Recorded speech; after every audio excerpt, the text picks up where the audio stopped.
Hey guys, Pete here. I'm joined by Jim from the Bald Move podcast. We're going to be talking about my new favorite Severance episode, at least. It's kind of hard, like when you do recaps and things, like I get like where I'm looking so close at something that, like, even whenever it's not the best, like it really takes on a different life or whatever. But this was the episode that just floored me the first time I watched it. While I was watching it, just sort of overwhelmed me in several different ways. Like, not just like, I'm sure we're going to talk about how it looks and some of these things that were revealed.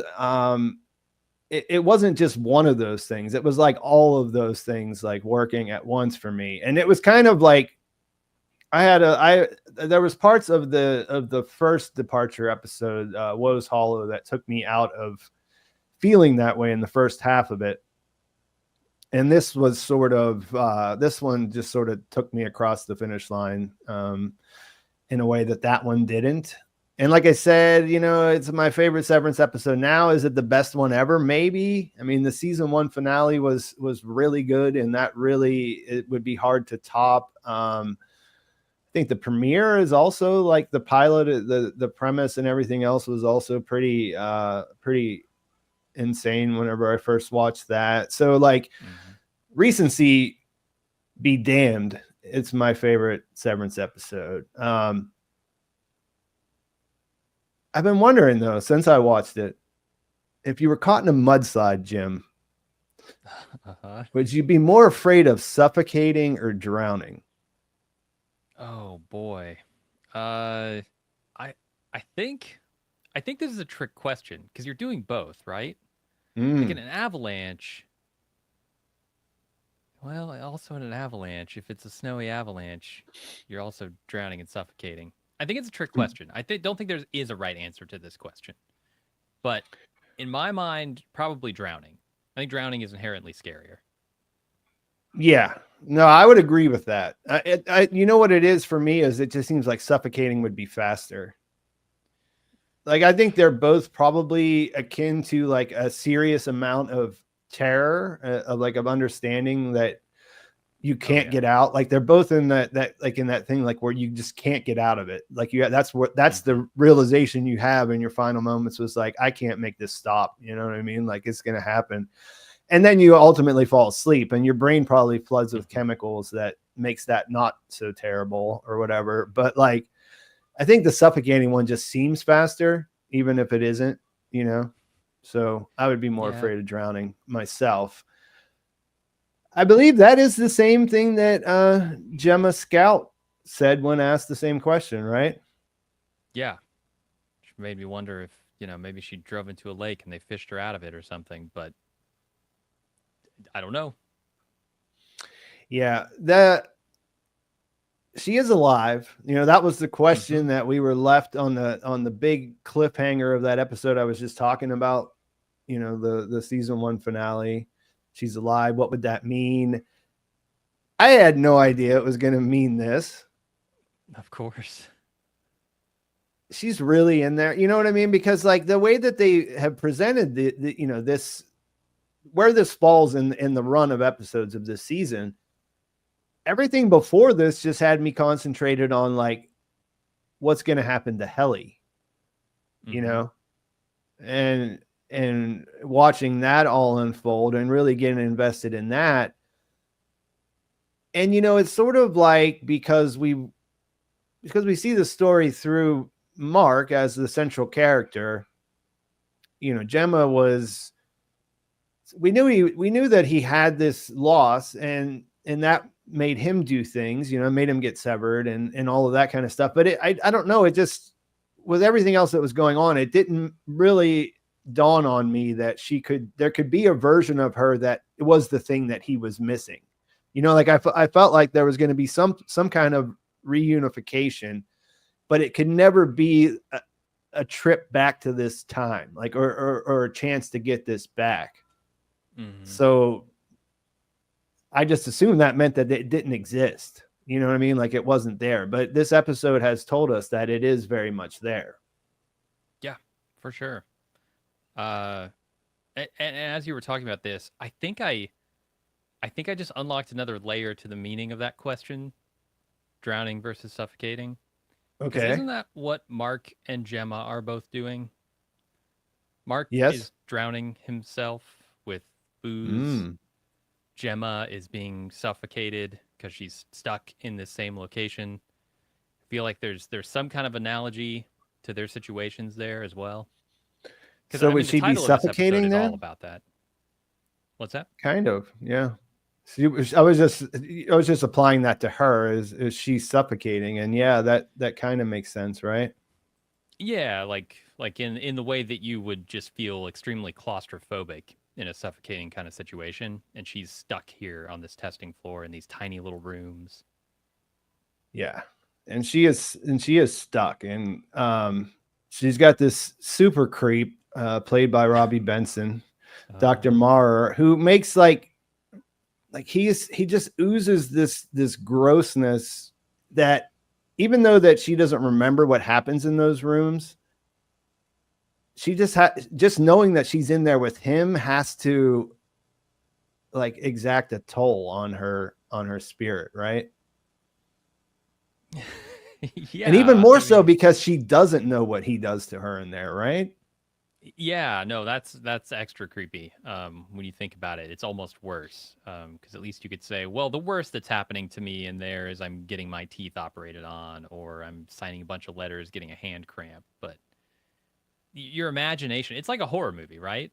It's almost better Yeah. when you don't see the monster. It's scary up until the point where you do, and then when you see the monster, you know that's the monster. It gets Mhm. defined for you. So yeah, the monster in these rooms is scarier in her head. God, that just really connected with me what you said there about like, yeah, she does since she doesn't know, it's all in her mind, it's all in her imagination, like what is actually happening and what he's actually doing, what he's capable of, all those questions. Mm-hmm. Um, just a nightmare scenario, and that's not something that's just a weekend clinical trial that she checks in and then leaves at the end of the weekend. She's been there for years now. Yeah, yeah, and she hasn't left. that's that's the scary part. All right, so that's a start off on a positive note, I guess. Uh huh. Yeah, but we're gonna come back to her because I have a lot of questions about her. I guess before we jump into the other things, let's at first have you introduce yourself in case anyone here is not familiar with you and your podcast. And you guys, you and your co-host have been taking turns co-hosting with me throughout this whole season. So last week Aaron was here, this week you're here, and so who are you? What's going on? What are you guys doing over there at Bald Move? We're doing the same thing you're doing. We're covering Severance. I, co-host the podcast, Waffle Potty, Poddy. If you're Waffle interested in Potty. checking it out, yeah, it's a Severance podcast. Comes out same date and time as the episodes do. Yeah, and we've been doing that over there. We went through and we sprinted and covered season 1 right before season 2 started, so we've got full coverage over there. Yeah, and you guys are doing way more than me because I've been getting a lot of requests about Yellow Jackets and things like that. And you guys are actually, and I just decided not to do that at all until maybe the end because they're releasing on the same day. But you guys are covering Mm-hmm. that one as well, aren't you? Yeah, it's a little bit easier to get multiple podcasts in per week than it is videos. Yeah, that whole video editing thing adds some time to the process. Mm-hmm. I can tell you. And then if you're lucky and you get 6 hours of copyright claims before they can actually upload your video, like I did yesterday, then it's just a couple more hoops to jump through. Mm-hmm. General thoughts on season 2, episode 7, Chikai Bardo, and the season so far, because like I said, you haven't been here since 2 weeks ago when Quinn was here, right? That was the last Yep. time we talked, episode 5. Yeah, I mean, generally this is an awesome episode. I feel like it's also a very confusing, and it can be hard to decipher exactly what's going on in this episode because it's done in a very artful and like subtle way. I think a lot of the information is sort of hidden one layer deeper than you are inclined to look on first watch. So honestly, like a lot of this stuff didn't click until I watched your video on it. Connections like them asking like, where did you go?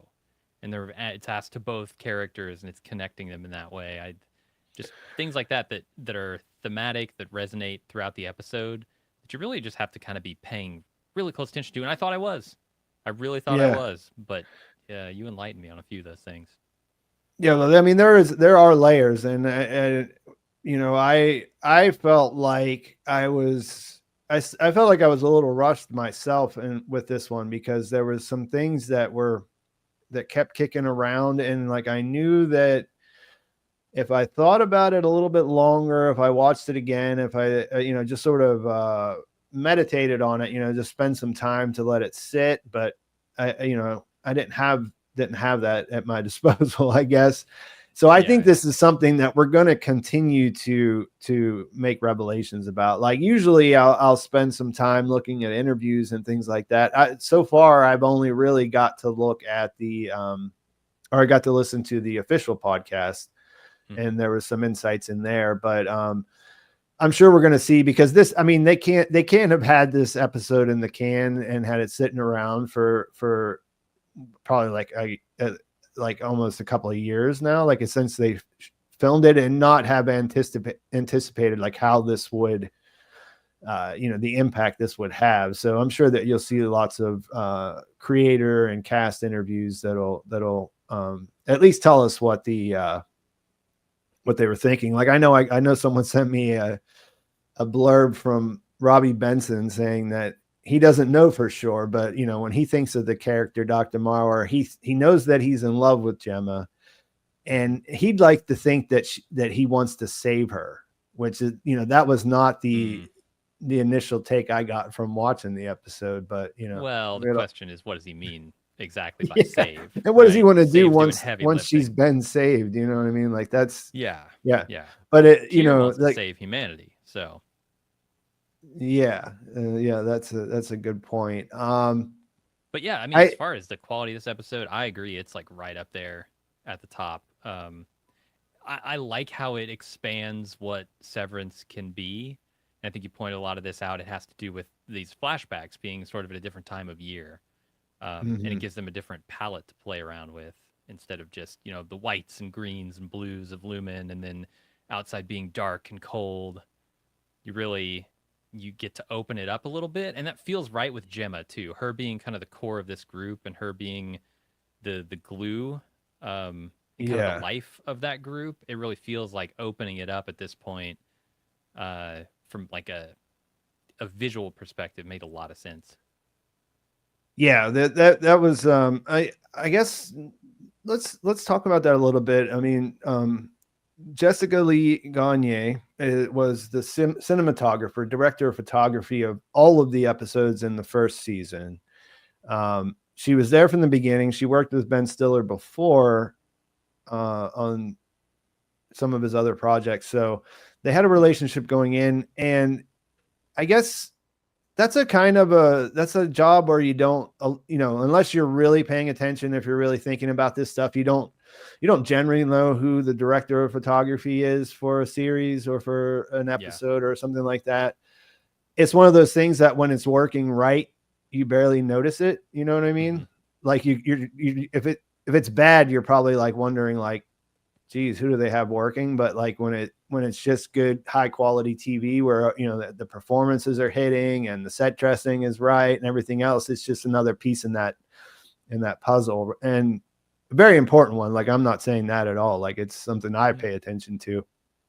But I mean, I think what's interesting about this is that this is someone who was in on the ground floor of creating the visual language of the series. That's the thing that at least for me, was a big hook on it. You know what I mean? Like, like the way that the way that things were set up, the way that the camera worked inside these spaces, the way that, because I mean, if you think about the first season, it was all my favorite stuff took place inside this terrible little office with a cubicle a in the place you would center. hate to spend 8 hours a day in. Right.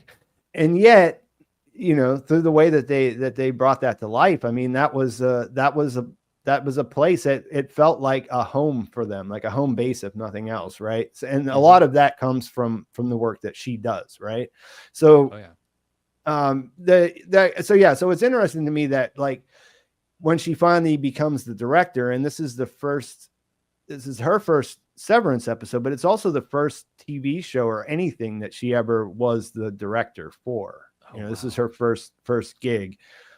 And I thought it was really interesting that this is where she can expand on that visual language and go into a totally different direction for this one self-contained situation. And that it just seems so fitting that that's the person that does that, like, who knows, the person who knows it best can then expand it in a different direction. And I think it works really well. It's like that thing they say about art where you have to know the rules before you can break them successfully, right? Yeah, absolutely. And having defined the rules, I guess, gives you a special license to break them. And that's a crazy thing too. If you asked me in season 1, like, what would you think if Severance suddenly in the middle of an episode broke into a French art film just for like a 3-minute montage? I'd be like, get out of here. That has nothing to do with this show. And yet here it is on the screen and it's happening. And I'm like, awesome. Yeah. Okay. I'm up for this. More of that. Okay. and it so perfectly expresses the thing that they're trying to get you to feel here. This connection between these two characters. Yeah. They nailed it. Yeah. So going into this, like, where were you at as far as their relationship? Because I mean, whenever Mark is obviously potentially an unreliable narrator about his own experience, right? Grief does that kind of naturally, right? You have these selected memories. You tend to focus on the nostalgia, the things that you miss, because that's what hurts. You know what I mean? Like, if there were problems in the relationship, those aren't the things that you're grieving, Right. So where he's at in his process, like, of course we're going to be seeing like an idealized version. And I brought it up, a few times in these conversations and in my videos, that like everything we know about her comes from people who have lost her, and she sounded a little too good to be true. Right. Yeah. Yeah. I guess so. Like, but then again, I don't know. I mean, there are people who are like that, right? Who are just, there's something about them that attracts people and causes them to gravitate toward them, and they get a lot of fulfillment out of just being with that person. So I don't know that I like completely thought, oh, that can't be totally true, right? Yeah. So I guess this episode more than anything shows me that she kind of was that to this group. Yeah, absolutely. I agree 100% on that.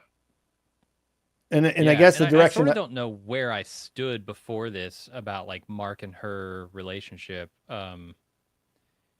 Cause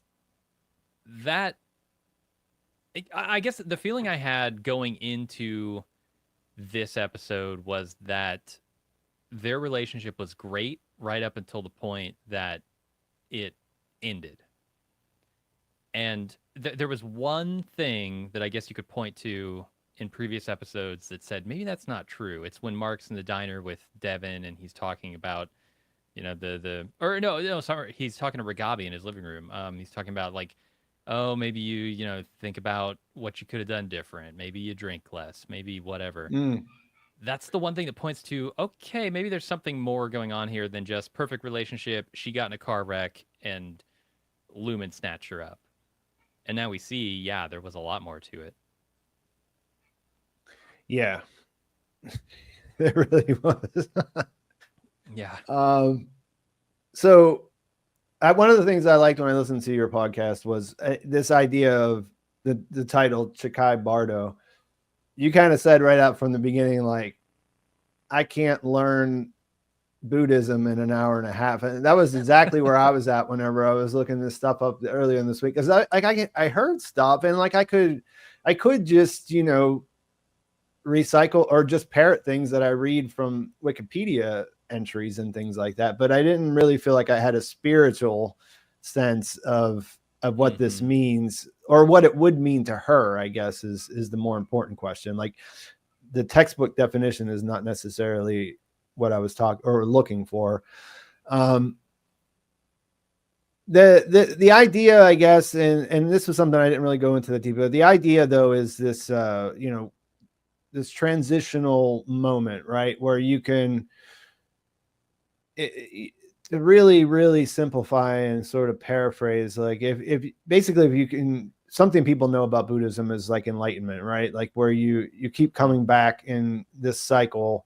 And then eventually, once you achieve a different state, then you can be free of that, right? So the Chikai Bardo is sort of that point, right? Like that's the transitional period where you could basically move on.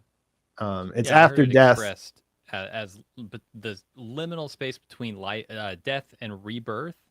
I think. Yeah. Which it feels like really applies just in every level of what we're seeing on this show. Yes, because, you know, I guess what I was thinking and what I wanted to point out here is that she is legally dead, you know? Yeah. No one anywhere is looking for her except for the people that we know are looking for her now. You know, before that, there was no controversy over this. It was what does Devin say in this episode? It's settled fucking law or whatever she says when it's talking about, like this wasn't a question anyone was asking. You know what I mean? Right. And so that on some level, she knows that. So she's stuck in that space that really is just in between life and death, isn't it? Yeah. And especially between like a death and a rebirth, because there's very much a possibility for her to be reborn here. If she can escape Lumen's clutches, she can have another life. But yeah, and it obviously applies to Mark as well, as he's laying on the couch in some state between life and death, between his two selves. It kind of applies to every innie, every outie equally. Yeah. Well, I think last week, you know, Aaron and I were talking about how, like, Milchek's situation, how he's not severed, but he's still kind of in a severed situation, right? Like there's two ways he can go. There's two different experiences that he has, and he's stuck through external, like, choices that he made or you know, or whatever, but like it's not, he's as stuck as someone else, or, you know, and who's on the severed floor, say one of the innies. And with her, it's just a different level though. You know what I mean? Yeah. You don't really think about like Milchek and Natalie and Miss Huang, anybody who works on the severed floor and has knowledge of that being stuck. But then you look at what Cobell went through. When she was offered the new position and said no thanks, and they said, look, you should be really grateful for this new position because you know, we could be doing much worse, and they probably would do much worse if they thought that they were a liability, right? Like Milchek isn't just really free to quit. He has too much. He knows too much. It's like being in the mob. Yeah, it is very similar to that. And I would agree there, like 100%. Like that's a big thing that came out of the last two episodes. The ones before this was that the cult stuff is equally as much of a factor in like how we think about why they do what they do. Like there's been a lot of talk about like people, you know, talking about how they haven't been doing any work. You know what I mean? and how it's just sort of like what's going on that floor. And it's so specifically, they're so specifically focused on Cold Harbor. You know what I mean? Like that a lot of it all seems sort of secondary, right? Because we don't know exactly what the goal of the cult organization is, but we know that this is an important part of that, and everything else is pretty much bullshit. You know, like in the beginning of the season, they fired Irv and Dylan, and they brought them back. They forced Helena to go back down as Helly. All of these things just because of this file. It kind of makes sense that they don't really care if they're at their desk doing their job, because they're functioning with different goals, like that we don't really understand. Like there's the corporate layer. Mm-hmm. What's that? I was gonna say that's exactly right, and it's why this episode is kind of so perfectly threading a needle, where it's giving us tons of answers to questions that we've had all along, but not quite enough information to answer some of the bigger questions that we have. Like, what is Lumen doing? Well, now we see the tested floor, and we see all these rooms with all the labels we're familiar with, and we see what happens inside these rooms, and we see that Gemma's involved, and we have all those answers, and I'm still no closer to knowing what the Kier ideal is, right? Yeah, that's firmly endgame, right? It has to be, yeah. Because I mean, I don't know. We're gonna start knocking things off, you know. Like, I mean, as far as like where this season is going, I feel like that there's a full-on rescue Gemma plot that's going to be hatched by the finale. You know what I mean? Like, I don't know what else they would do. You brought up Cobell. I think that there's got to be a Cobell check-in. It has to be, yeah. I assume Devin's just going to call her because she doesn't know how to get a hold of her Gabi, and I'm not sure that Mark even does at this point. Yeah, I have a feeling based on the title that it'll be next episode. With Cobell, because, and this is kind of weird. I guess it's a little bit spoiler, not like in the sense that like I saw it or something like that. The episode, we haven't got the episodes yet, but it was just that when the title came out, you know, people were talking about that. Sweet Vitriol was a name for ether, and then whenever they did like the people who owned the restaurant, the Chinese restaurant that they were at last episode, they made a bunch of props, and then the people who worked there like took a picture because they were like so proud that their family run restaurant showed up in this big TV show, and they filmed it there and everything else. So they took pictures of the props that were hung up, and there was a newspaper article from the Kier Chronicle, you know what I mean? So it was one of those things, and it was about an ether spill in Salt's Neck. You know what I mean? So like, I feel like that is pointing us in the direction where, I mean, that's where she was last before she turned around and then disappeared for good. Like that seems like that's where she was heading. So that's where she's from, kind of thing. You know what I mean? Yeah. Is it some kind of cover up? I don't know, because I don't believe anything that's in those Kier Chronicle. Yeah, it's the bullshit Gazette. I mean, that's true. Right. So is that some kind of cover up? Did they know, okay, Cobell's probably going to go here, we need to create an ether spill and get all the evidence, just abandon everything there?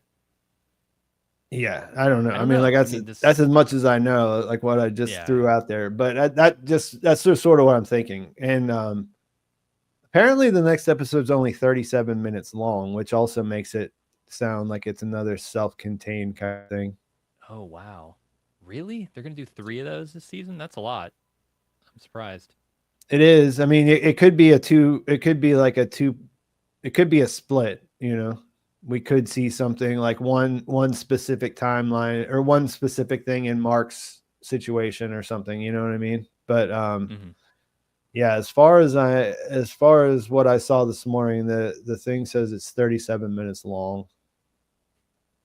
So where do you think Cobell is at this point? on her way to Salt's Neck. I don't know. I mean, I feel like there's a definite possibility that she's doing something behind the scenes, but she's been gone for, and it's not really a long time chronologically. It's episode time, like screen time. Mm-hmm. But it just seems like she's been off the radar for so long that she just seems to be somewhere else. And then the reveal will be is where she is and why she is. And maybe that gives us a chance to, or gives them a chance to expand the lore. And, you know, yeah, I mean, she was name checked here. She was almost called here. It was the point of, you know, Ragabi leaving. And to this point, as far as we know, she hasn't returned yet. What did you think about the idea of Devin calling her? I mean, it's desperation. It's pure desperate. Like, my brother is laying here on a couch, dying. We've got a mad scientist operating on his brain. I need somebody in here who can tell me something about what's happening. Like, it's pure desperation because it's so stupid. It's such a bad idea. Yeah, that's what I was wondering. Like, in the moment, it didn't strike me as that odd. Like you said, it just seemed like, okay, this is a desperate person just grasping for anything, you know? Yeah. And she has this idea that if they go over to the birthing retreat, then they can maybe wake Mark's Innie up, and that would be a huge thing. And Cobell has been fired, so she may be disgruntled. You know what I mean? Mm-hmm. But everything else besides that, I mean, she was pissed. I mean, she was like, you know, she fraudulently got into her life, and that's like creepy. You know what I mean? Like she was. Mm-hmm. She, you know, she did this like really kind of personal thing, and it was all to get close to Mark, and that's just, like I said, it's just unsettling. So a little bit surprising, but I think if we, you know, if you think about her being in that moment, like she just found out that Gemma is alive. The episode establishes that she is in love with her.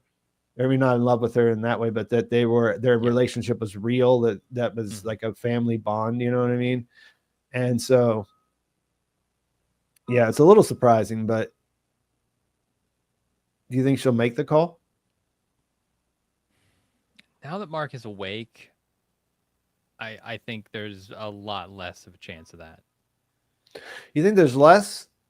Because he's the one that has a relationship with her, so he may have something. Okay. I mean, I'm not sure. I'm just asking questions. Yeah, no, it could happen. But you're thinking that it's less likely that he's awake. I do think it's less likely now that he's awake because she won't be desperate anymore. Her brother isn't actively dying. But I hadn't considered that maybe Mark would want her to for whatever reason. Because I mean, the last time we saw them interact, he was basically demanding information from her. I guess he could still want a lot of information. She gave a little bit of a tell that she knew something about Gemma, though, right? Totally, yeah. So he might that might be something that he's interested in pursuing. Yeah, I don't know. Like Kabelvik is hard to figure out. This is what I said before. Like, where does she fit in? If she's not a soldier, if she's not there behind the enemy, you know, behind the veil, the lumen veil, and not a part of what's happening, like where does she fit otherwise? And it's only really, what else could she do besides become an ally? You know what I mean? Like she could become her own like wing of some kind of vigilante. And then she could just be complete chaos agent. Yeah, like just but that's not. I guess that's not as exciting as working with the team we've already assembled. Yeah, because they obviously set up a rich backstory for her. That is also something that Milchek and Miss Swong are probably in the same process of experiencing. So that, you know, learning about what happened to her gives us information about what Milchek is dealing with in his position. Mm-hmm. So yeah, I kind of feel like that she has to get back into the fold, and I don't know how they do that if she's not like, she doesn't switch sides basically. Yeah, because I don't think she can get, well, unless she's willing to basically, I don't know, take a lower level position in Lumen, or take whatever handouts they're willing to give her. She's probably not able to go back to Lumen at this point.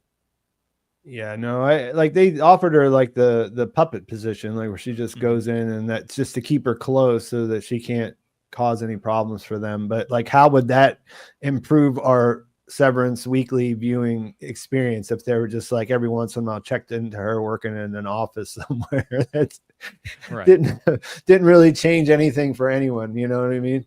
Yeah, and you've got her watcher who looks sort of like her, watching her work. Yeah. Okay. So I have a couple of super chats here that I want to look at, but we talked about the Bardos place of transition, and we talked about how beautiful this episode is, and like kind of how rich all this stuff is. I really like the transitions and the way that they told the story, and they went from memory to different timelines and different characters and perspectives with the transitions. I was wondering if you had a favorite transition in this episode that jumped out at you from a scene or from a timeline or something. I have two. I have one that is like really cool. And it's the one where they kind of follow the cables down to the Watchers. I thought that one was just really neat and a good way to show us, like, to connect the dots, right? Oh, they're watching this particular thing at this particular time. The one that I found the most confusing, though, is the one where we transition. I want to say, I can't remember the exact where it transitions from, but it's the one where Mark's like putting on a sweater and he turns around and it's Gemma over there. Yeah. That one was really confusing because I couldn't tell whose memory we were supposed to be in, because it felt like it transitioned from one set of memories to a different set of memories. Man, that's super interesting. I kind of wish you didn't just bring that up, because it's like this, it's derailing my thought process here, because this is something that I wanted to talk about. And I guess we just should. Okay. So like, no, let's not. Can we hold on to that? That idea? Let's hold on to it. Yeah. Because like, I want to bring it up in a different place, because this is like this is like a touchstone of like my trying to figure out if I understand something or not. And so it fits into this. Okay. Like, I feel like we have to sort of lead up to it a little bit. Sure. Instead of just whatever. So yeah, just let's remember to go back to that when we talk about Gemma in a little bit. Yeah, I agree. The cable one was awesome, and it really felt like it took us to like, okay, now we're gonna like, now something is different is happening here. You know what I mean? Like, it was a real shift in like, yeah, the whole thing. And I had no idea where it was going or what was going to be there, and was not expecting to see the refiners who refine the refiners kind of situation, the observers. They call them the control room, I guess. From some of the stuff that I saw, it looks like this is like the first step in understanding how things work behind the scenes, which is pretty exciting. I think my favorite transition was the one, like, just I mean, there was a lot, but I think the one where she cuts from where they cut, like, it's almost a match cut from the happy face that she has after she implies to Devin that she's going to be having a child, and sort of the color all washes out, and there's just like this really short cut to black, and then it cuts to like almost the exact same shot, but in a different place. And that's when we see her in the bathroom after she had the miscarriage. and it's kind of really David Lynch. Like even the sound design there is kind of otherworldly. You know what I mean? Like where there's some other element involved, like the implication almost. You know what I mean? But like that one, I found that really affecting because it's just like a switch almost. You know, the two people, the person that she was and really can't ever be again, and the person that she's becoming, and it was so effective to like just be able to say, okay, so this is what they're trying to say about this character. Like, we get it. You know what I mean? Yeah, there's another one of the transitions they do pretty frequently, or at least I remember seeing it 2 or 3 times already. And it's in this episode is also where they do a crossfade of characters looking at each other, and really just use that to reinforce the connection between them, either in the moment or generally. Yeah, what was the one they did last week? They did one where you could see It's Helly and Mark kind of looking at each other. One on the inside, and then they also did one where that was like you could see, or it was a couple weeks ago. It was one of like Natalie waiting for Milchek to come up before the performance review. Yeah. Cut with Mark from the severed floor, you know, like, and there's just a moment where they're both in the scene, or both in the shot where there's a shared space again. Yeah, now that we're talking about it, there's like a million transitions or cuts in here that are awesome. Like you pointed out in your video, and I think I caught this too in our podcast, that transition from Gemma in the clinic, in the doctor's office. Oh yeah, the office, the way that's cutting down to the testing floor and her room that she stays in, they're identical. Yeah, it's the same set. It has to be. Yeah, which right? to my mind says this is supposed to connect the dots between even further, right? Because you get the cards and you get a lot of other things, the survey, whatever. But this connects the dots between this Lumen office and her eventual fate down here on the testing floor. Like this was some kind of recruitment operation they were running here. Yeah, you know, like creatively, they probably thought, well, you know, we got this set. These are both the same. We could do this neat thing here. But that's just one of those things that like it just works. You know what I mean? Like it just presents itself and like, oh, you can do this, and it's also matches the theme. It also matches like what's going on in this character's head. Super. It's like one of those happy accidents that Bob Ross used to talk about or whatever. You know? Right. Yeah. Happy, and then it saves us about $40,000. Yeah.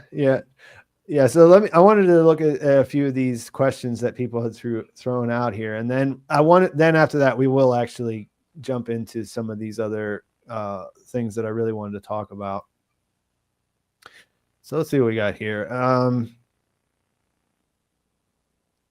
Ed Scishands, thank you for the $10. In the plane room, it reminded me immediately of the Learn to Fly music video by Foo Fighters, especially the Mustache Doctor. It's yet another pop culture reference, so I wonder if they are recreating. Did you see this as an overt reference to that? No, but you're right. It is reminiscent of that for sure. Yeah, I guess when I was watching the scene originally, and then when I went back to watch it, I was just laughing at the fact that Robbie Benson bounces off the floor and ground like a rag doll. You know what I mean? Like that's part of the way this thing was designed, and that's so hilarious to me. How is this even possible? That's the question I had coming out of it. That one's a little hard to justify, that they have like a big shaker set there or whatever, like where the whole thing's on hydraulics. But you know, I'll give it to them. I'll let them have that. The doctor's willing to do this every day. Like he comes to the office and goes, all right, time to get slammed on the ceiling and the floor again. It ragdolls him. You know what I mean? Like that, you don't walk away with that without feeling it. You know what I mean? Right. He's not he's not a young person. You know, like this is not someone that you can just treat like that physically. But like I said, I'll give him that one. It's not necessarily 100% believable. And then you get the people who want to spin off the simulation theories, right? Like, well, this could only happen in a simulation, obviously. And I'm so not on that train. No, that doesn't, that in this case, especially, like they're showing us something that's really important to like their long-term goals, like how like there's other things going on. Like, don't get me wrong. Like this is the application of this chip in that way is only part of whatever their plan is. But that's the thing that they're showing us. They're trying to show us how that would work in different situations. You know what I mean? Not look at how cool their simulation tech is down here on the testing floor. Right. Yeah. No, and you pointed out this is all just like testing use cases for this thing and really believable ones. Like it was almost as you were talking about in your video, I'm like, oh, this is so insidious, and this is exactly how it would happen. It would start with like one application that was undeniably amazing, right? The dentist thing. It's like, if I could turn my brain off every time I went to the dentist, my teeth would be perfect. Yeah, because it doesn't really change your life all that much. It only makes it better. It's only a little bit of time. Right. It's not 8 hours a day. It's not, you know what I mean? It's just, especially if it's subsidized, sucks. If it's like, okay, well, you know, we'll pay for you to get this thing done, or not we'll pay, but we'll like, it's $300. Yeah. What? $300 for an operation, and I'll never have to feel the pain of tooth operations again? Yes, please. Yeah. You know, it's definitely one of those things like, well, we can all agree that going to the dentist sucks, you know, nobody is like, oh, I really look forward to that. And so, and like I said, it's just such a small amount of yourself that you're giving up, but then it's a slippery slope though, because there's all kinds of things that you don't find pleasant and wouldn't mind skipping every now and then, if not every time, you know? So, and everybody's got like one of those things that might be a little different than somebody else. And so everybody has like a reason to get it. And eventually, like you said, everybody. Yeah. And you don't need, that's all you need is one. You know what I mean? So if you cast this wide net, then eventually you'll capture everybody in there. J.O.B., thanks for the $4.99. Was great to get Gemma info, but Irv's connection to the testing floor is now even more of a mystery. Thanks for the great streams and breakdown. Yeah. Thank you, Jay. Yeah, this is a thing. I've been really not a fan of, and I think you'll agree with me on this, Jim. I really like to keep things as simple as possible. Like as far as whenever they're writing these stories, you know what I mean? Because they can get away from you pretty easily, right? So like this idea that they can reset in any, and that perhaps Irv has been reset, I've always kind of shied away from that just for that reason, you know, just because I don't want that to get unruly, because then why do we invest in any of the characters if they can just be reset? Right. I'm with you here.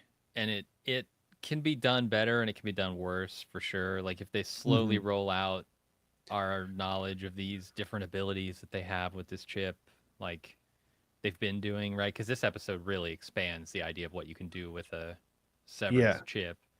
Then that they can keep it manageable, I think, that way. But that presents the problem of looking back at previous episodes and saying, well, if they could do that, why didn't they just do it here or here? It's the transporter problem, like in Star Trek, right? Well, why didn't they just use the transporter to solve this problem? Why didn't they just use whatever other technology they've invented 19 episodes later to solve this problem? Yeah, that's the thing. Like, you know, like I said, it's a slippery slope, because if you introduce these things, then you open up too many things you can't really keep under control. But yeah, this is one of those things though. After this episode, you know, and just generally speaking, Irv had, you know, we have this data point that Irv has been working at Lumen for 9 years. He was only at MDR for 3 of those. The theory before was that he maybe knew something about the testing floor. That's a little bit harder. I mean, just maybe like only like Milchek knows about the testing floor. He plays the awful role of sending her back down at the end of this episode. You know what I mean? Like he could know from that, but yeah, in some ways it feels a little bit harder to believe Irv was that there's not something else going on with Irv. I just don't know what it is. Yeah, I think there almost has to be. Mm-hmm. But I don't know what it is either. All right, Erica Barron, thank you for the 199. The ether spill could have been what killed Herman, which I think this is her mom. Okay. Which is what I agree with that. The thing about this, Eric, though, is that is a contemporary story about a case that's going on right now. And I believe that because she went to the Myrtle Egan School for Girls as an orphan, as a child, whatever happened to her mom happened a long time ago. Mm-hmm.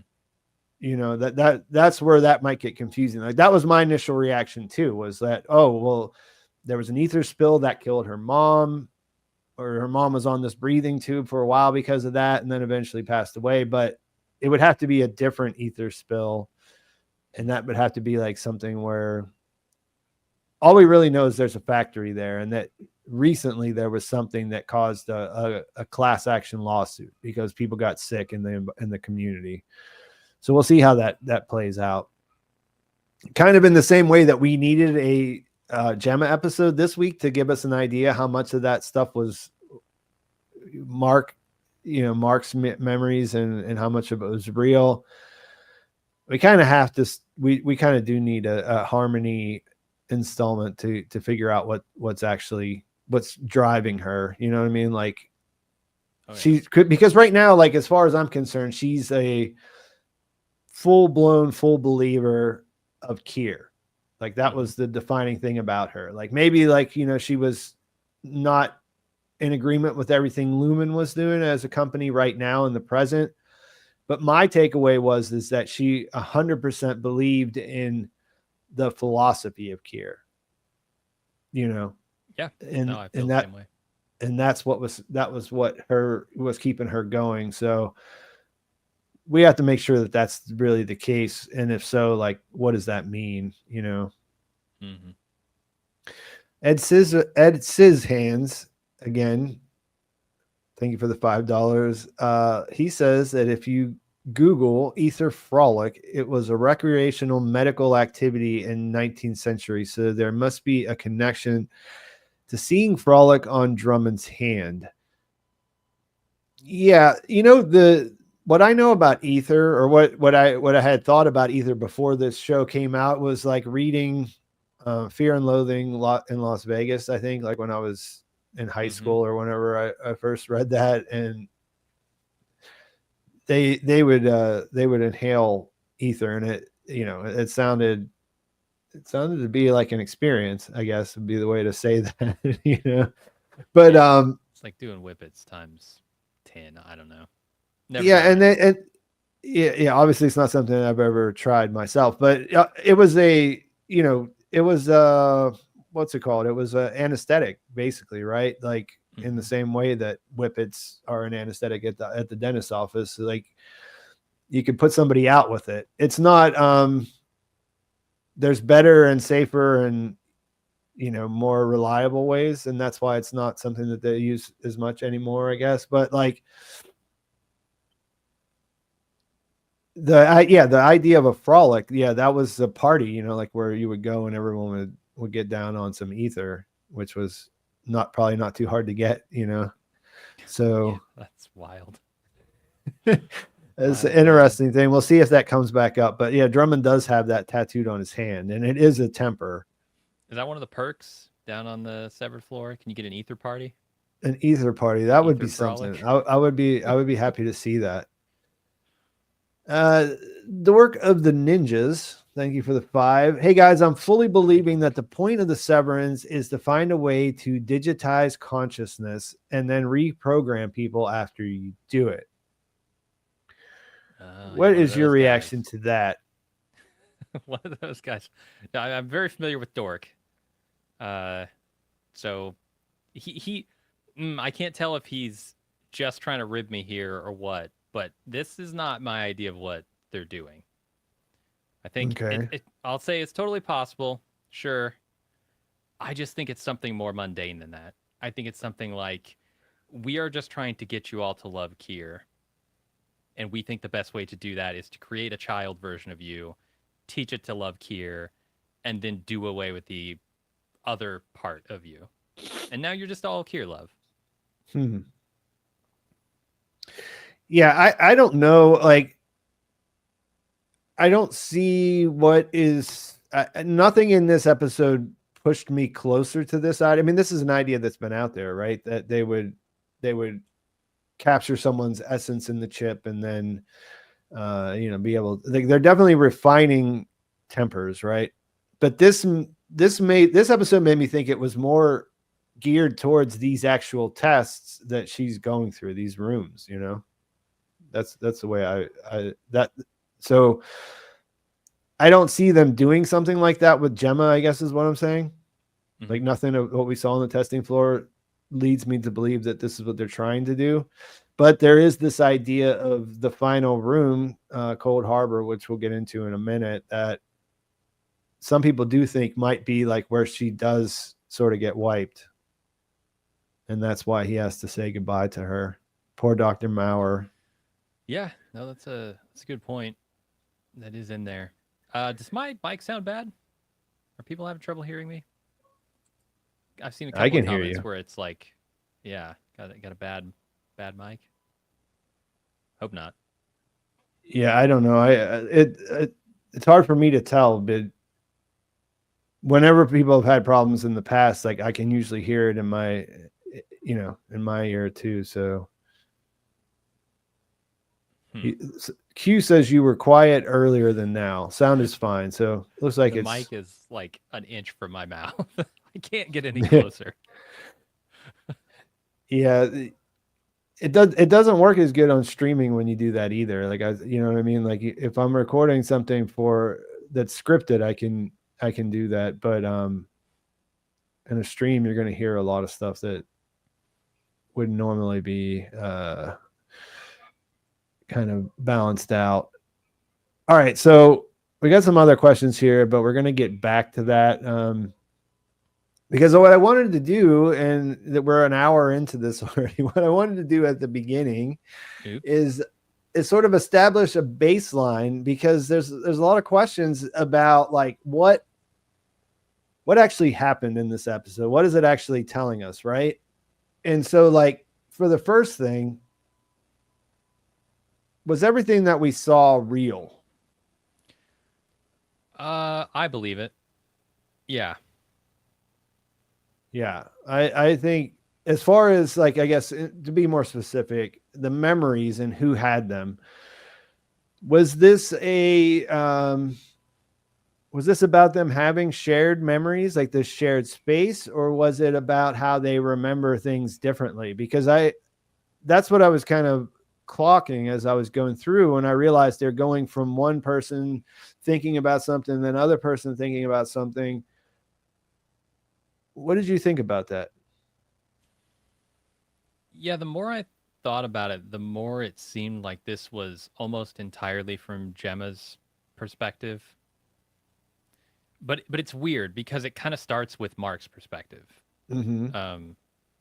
But then it ends with Mark's. It certainly ends with Mark's perspective for sure.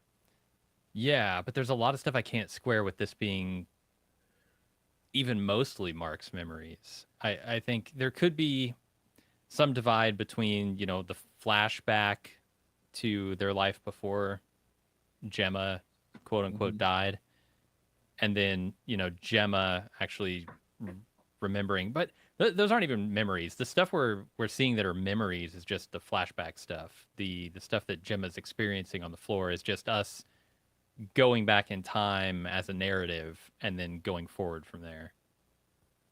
So I think that if there is a divide here and if two different people's memories are being shown, Mark is remembering their relationship before Lumen, and everything else is not a memory. It's just showed out of order. It's like a Tarantino movie.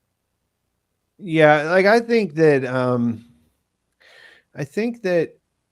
that last part that I said, like the way that we end on Mark I would ask you this: what did we need? You know, like what were we missing as far as that? And I think the answer to that question is we were missing Gemma's perspective. Where we saw the whole show has been in Mark's perspective, right? So in order for us to understand her, we have to understand how she feels about these things, you know? Like we need to know what what there was for him to lose, like what he's mourning, but at the same time, how does she feel about that? You know? Like for the grief, like he's experiencing grief. We know what his grief is. What about hers? You know what I mean? Like, yeah, I think there are people calling out in chat that it is shared memories. It's both of their memories combined, and I think that makes a lot of sense. Yeah, now that that's the part that kind of warms my heart. You know what I mean? That kind of makes me feel, you know, like where I'm like, oh, they have this shared space that they go whenever they, you know, like that. That's the part that kind of pulls the emotion for me. I think it would be a lot more overt if they were like, oh, but Gemma, you know, I think that you would almost have to show like two different perspectives on the same thing, where it's if there was a contrast, you know, like where he's thinking about this situation, like say with the meeting where the lunch with Rickon and Devin, like we see that from his perspective first and what he thinks of them and what he thinks about what's going on in their relationship, and then see it from hers and realize, oh wow, they totally were in a different place. I think up until the point where we see them literally like separated while he's breaking down the crib and she's sitting out in the hallway, like they're in the same place, you know, they're going through it together. Like the show almost bends over backwards to show us that, yeah, things are tough. This infertility and everything else is having a huge toll on her, but Mark's there with her every step of the way until they start to drift apart. And so I don't really see how you even really get much from changing, you know, saying, oh, well, this is just the way he's remembering it with rose colored glasses or something like that, you know? Yeah, I definitely didn't feel that. I felt like maybe I didn't quite understand what the perspective was, but it all felt real to me. Yeah, not like a misremembering or a rose colored kind of thing. And then also, you know, one of the questions that the show I think does ask and has been, especially this season, is what transcends Severance, right? And there's certainly an indication that that's going to come down to love, right? It always does. Yeah, Between the Matrix and I don't know, take your pick. There are a million stories. The Interstellar, where love transcends all, right? Yeah, I mean, that's what works for me. It works every time. Sure. You know? Yeah. It's used a lot because it works. It's great. Yeah. Yeah. So, what else do we need to think about a baseline for? So I think the memories are real. We can trust them. That's what that's what it is. As far as Gemma being there, that's really her, right? On the testing floor? Mm-hmm. Yeah. I mean, there's a lot of cloning theories going around, but I think everything the episode is telling us is this is actually Gemma. These were real experiences she had.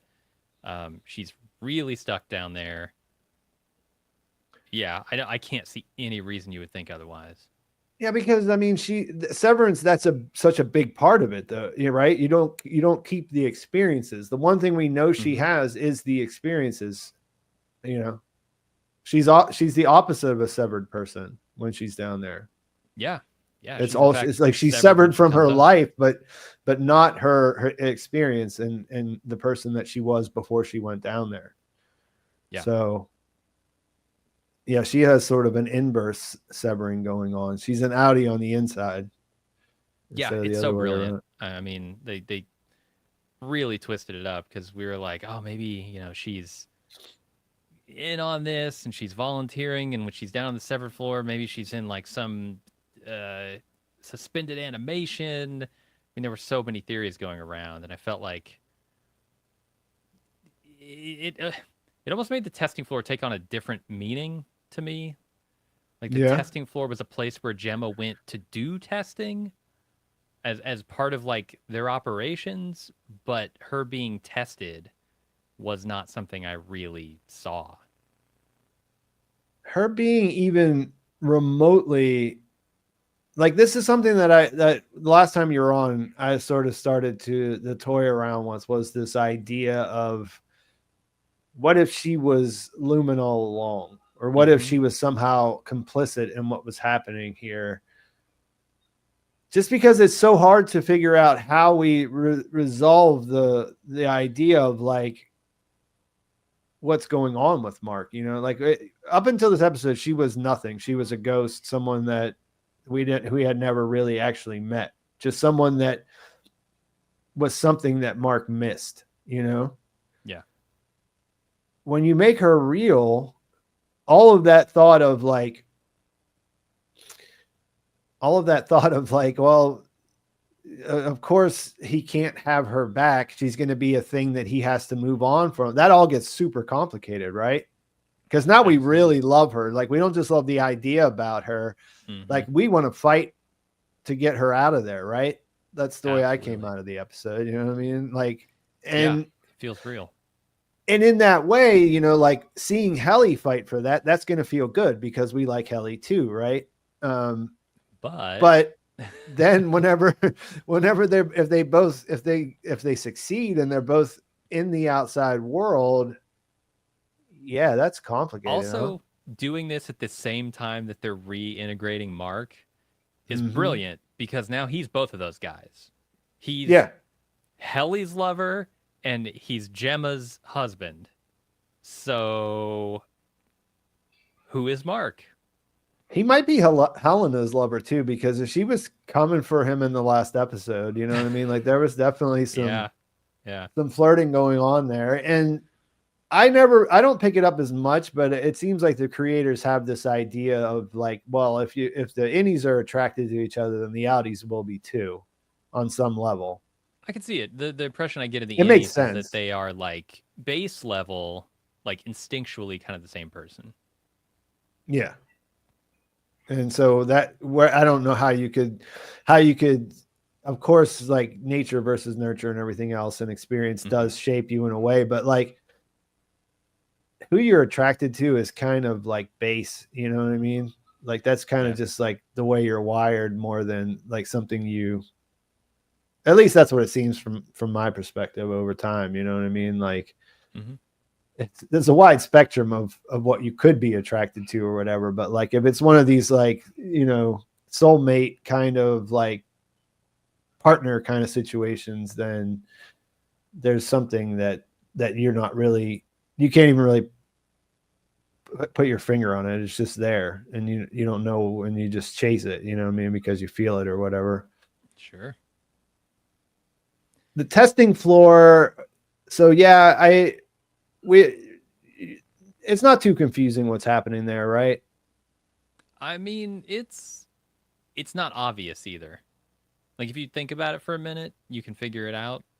But I don't think it's like super obvious that there are a bunch of different versions of Gemma, one for each room, or I should say Miss Casey, honestly, because that's her innie. Yeah, I don't think it's super obvious, but it's not super hidden either. No, and they revealed it slowly too. Like, there was a pretty deliberate parceling of information so that you don't really get it till the end. Yep. But yeah, I think that part is pretty, as far as like how it works, right? She has a chip. It's different than what they have on the severed floor, or at least as far as we know, it's different. We don't. Well, I guess it's using a different function. I don't know that the chip is any different. That's what I was going to say. We assume that it might be a more advanced chip, but it could actually be the same one, and it's just the way it's triggered that is the difference. Right. But yeah, it's spatially dictated, just like how when they go down onto the severed floor through the elevator, they become the work innie. Every time she goes into the room, it creates a different iteration that only exists in that space. Right. Which is horrible when you think about it. Just god awfully horrible. Just horror show shit all the way down. Your life is 100% dental visits. What? Yeah. Oh yeah, and like I said, and it's with him. It's with Dr. Maurer in that situation. Yep. But yeah, so that part, I think, baseline, yeah, we get that. That makes sense. The names of the rooms, those are all directly connected to MDR files. That makes sense, right? Now, Mark has, like, there's a shot in here where we see all of Mark's projects. It's this one here. He had 25 projects.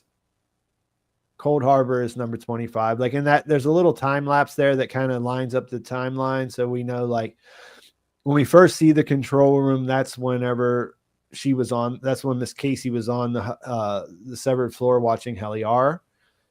And we sort of see the time between, he was working on Drainsville. So we sort of see the time between Drainsville and to when he starts Cold Harbor, which is this season. And then, there's things that are mixed in there. So we can see, like, whenever he comes in, he's still whistling the song, the Edmund Fitzgerald. So we know that was on that day that he went to O&D. Right. And so, the stuff we see on the it's happening concurrently. The stories are in the same place by the end, right? Gemma's story and Mark's story. Yeah. He has 25 files. There are way more than 25 rooms in there. We can agree on that, right? That certainly looks like it. And there's one shot where you can see the name Tumwater, which is what Dylan was working on. I think you can see Sienna, which was Helly's first two. So these are not just things that Mark has created. All of this MDR that works at this location, at least, all of their files seem to represent a room that she goes into and she has one of these experiences. So that part we can agree on, right? Yeah, I think so. What they're actually doing in order to set those rooms up, that part is not. I have no idea. You have a in order to set them up. Like they're doing this. They're refining these numbers. They're picking out numbers that correlate to these files. Okay, to like complete the files. What are they actually doing? Yeah, how does that make the room ready for her to go into it? Because Cold Harbor is the one that's not finished. That it was just finished, just got its name. It's the final room. That's the file he's working on now, and that's the only one that she's never been in. Yeah, so they refine the files first, and then the room exists. That's what that tells me, right? I guess you're right. I hadn't even thought about that. I had made the assumption from previous episodes that they were refining something that happened to Gemma in the room, but I don't think so. I think you're right. That can't be true based on what we've heard. Or at least not in the case of the last room in Cold Harbor. It's definitely not the case there because he's been refining that all season and she's never been inside. Is it possible there's anybody else down here aside from Gemma?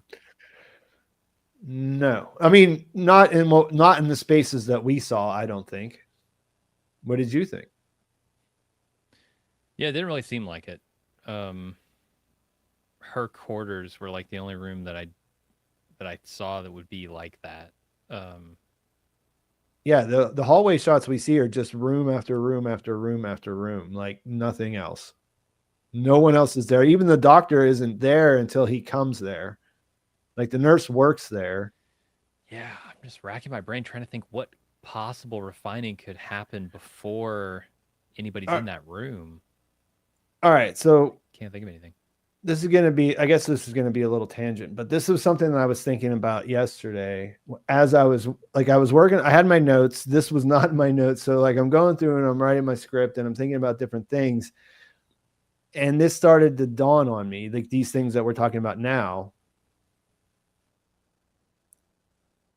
And there's this little diagnostic session that she has in the beginning, like the very first, we see her getting taken. taking her blood down there. We don't even know that it's the testing floor there. At least I didn't. I was like, what is this? Is this in the past? Is this in the future? You know, like it's all very like, you don't know what's going on or whatever. This is, you know, we see her have this device where she gives her like these two things. I think Aaron on your podcast called them, what did he call them? He called them boob implants. Implants, yeah. Okay, yeah. that's right. So, you know what I mean? So like it was, yeah, it's strange. It's a device, and I looked at it and I didn't catch this originally, but if you look closely, one of my commenters pointed out that it says that it's the woe meter. Yeah, I right totally on missed that too. That's Yeah, crazy. so I missed that, but I had already been thinking that this device, because she asked her the question that I asked you at the beginning, would you rather suffocate or drown? What would you be more fearful of? And so, yeah, I was thinking that this must be checking her tempers in one way or another. And then that somehow becomes the data that they're refining in some way. Right. Okay, so this is the data that will eventually become Cold Harbor. Yeah, or this is what he'll be sorting through, like her answers to these kinds of questions that she seems to be getting asked all the time.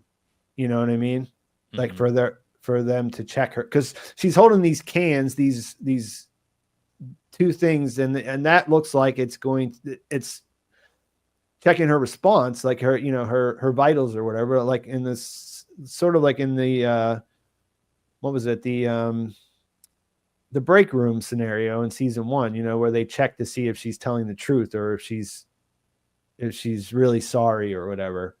Mm-hmm. This seems to see like what her response to the stimuli is. The stimuli in this particular question is like a way that she would die and like her fear related to it.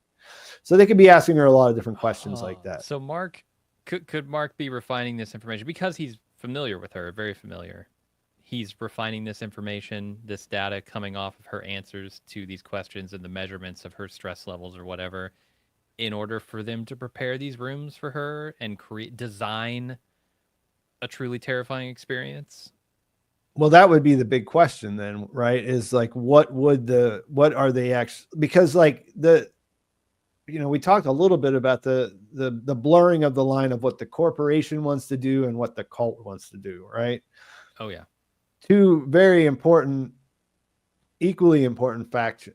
Maybe the cult even would be more important on some level, but that feels more like an end game question that, you know, we won't find out until the very end. But like, yeah, as far as like what the corporation wants to do, it's pretty easy to see the practical application of this. Like we said, you know, like they're gonna, once they start selling the convenience of not having to be bothered with different things throughout the day, they won. You know what I mean? Like that's just an untold amount of money that they can get, and they put one of those in every single person, and they're the only people that can actually maintain them. You got to go in and get your chip checked, and it's just you money. Pay your subscription, otherwise. That's what I'm saying. It's just a money fountain for purpose, like eternity, right?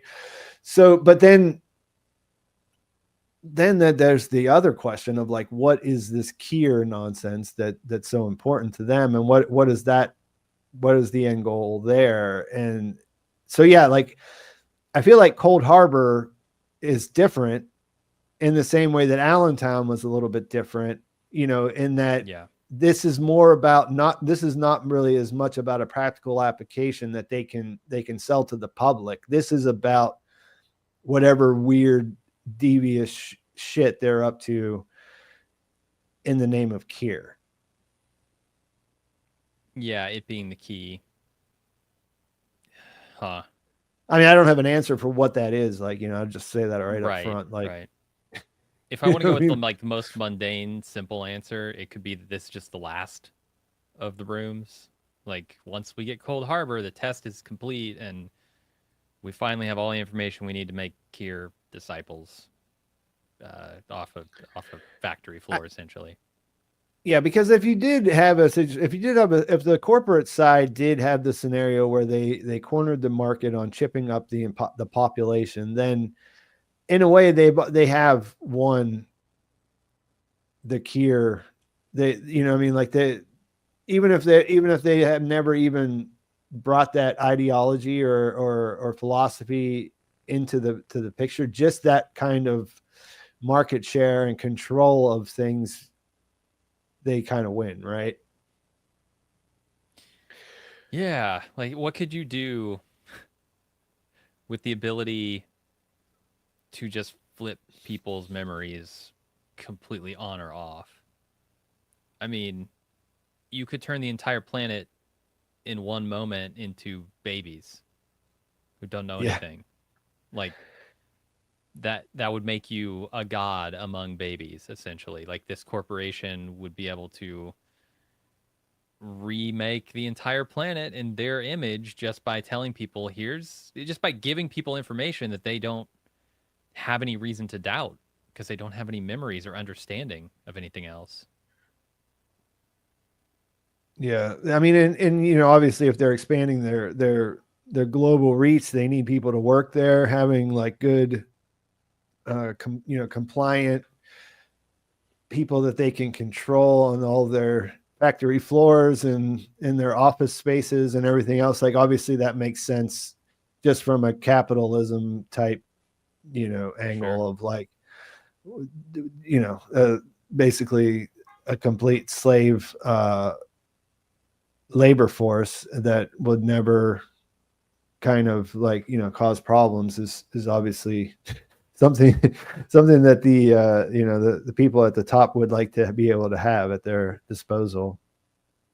I just keep going back to how bad they are at this, or maybe that is like throwing too much shade at Lumen. How inherently hard what they're trying to do is.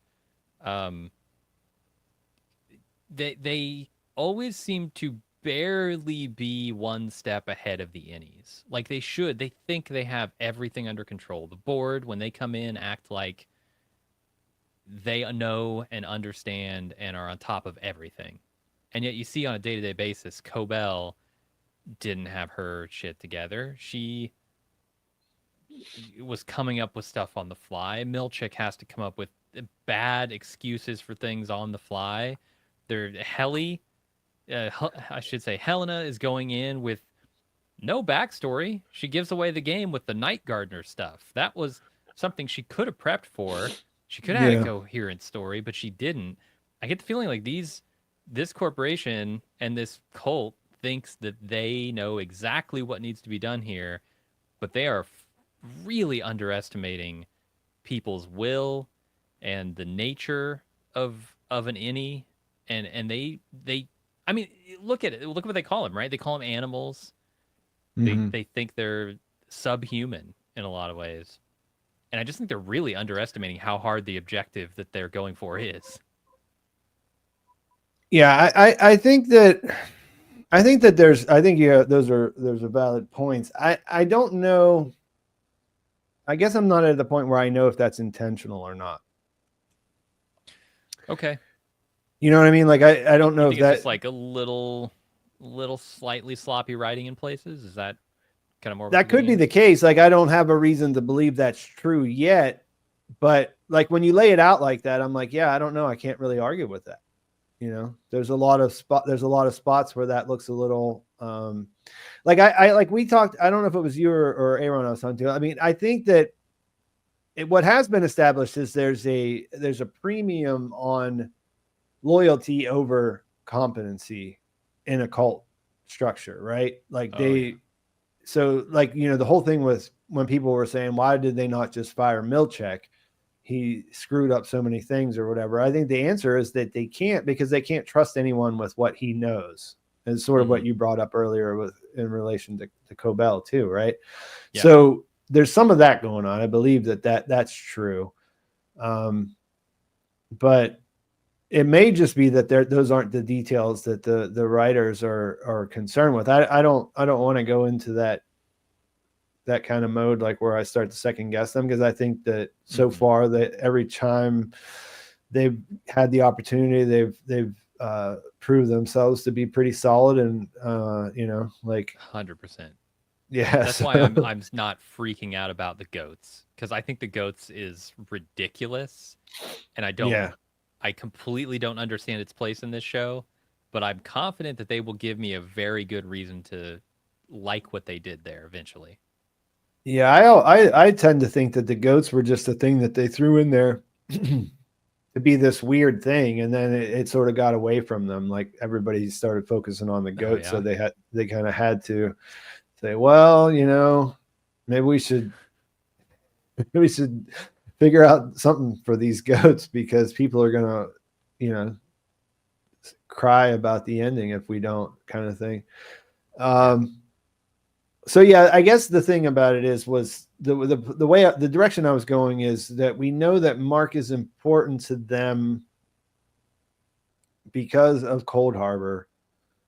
Mm-hmm. We don't know what the purpose of Cold Harbor is, or whether or not, what's going to happen when it's done, but it goes back to Allentown. But I think that means that Cold Harbor is somehow specific and personal to Gemma, which is why he's more important than the other refiners, because Mark's been there for a while, but he was only the center of things after PD left. You know what I mean? So PD was a big part of refining the files going into to what's down there.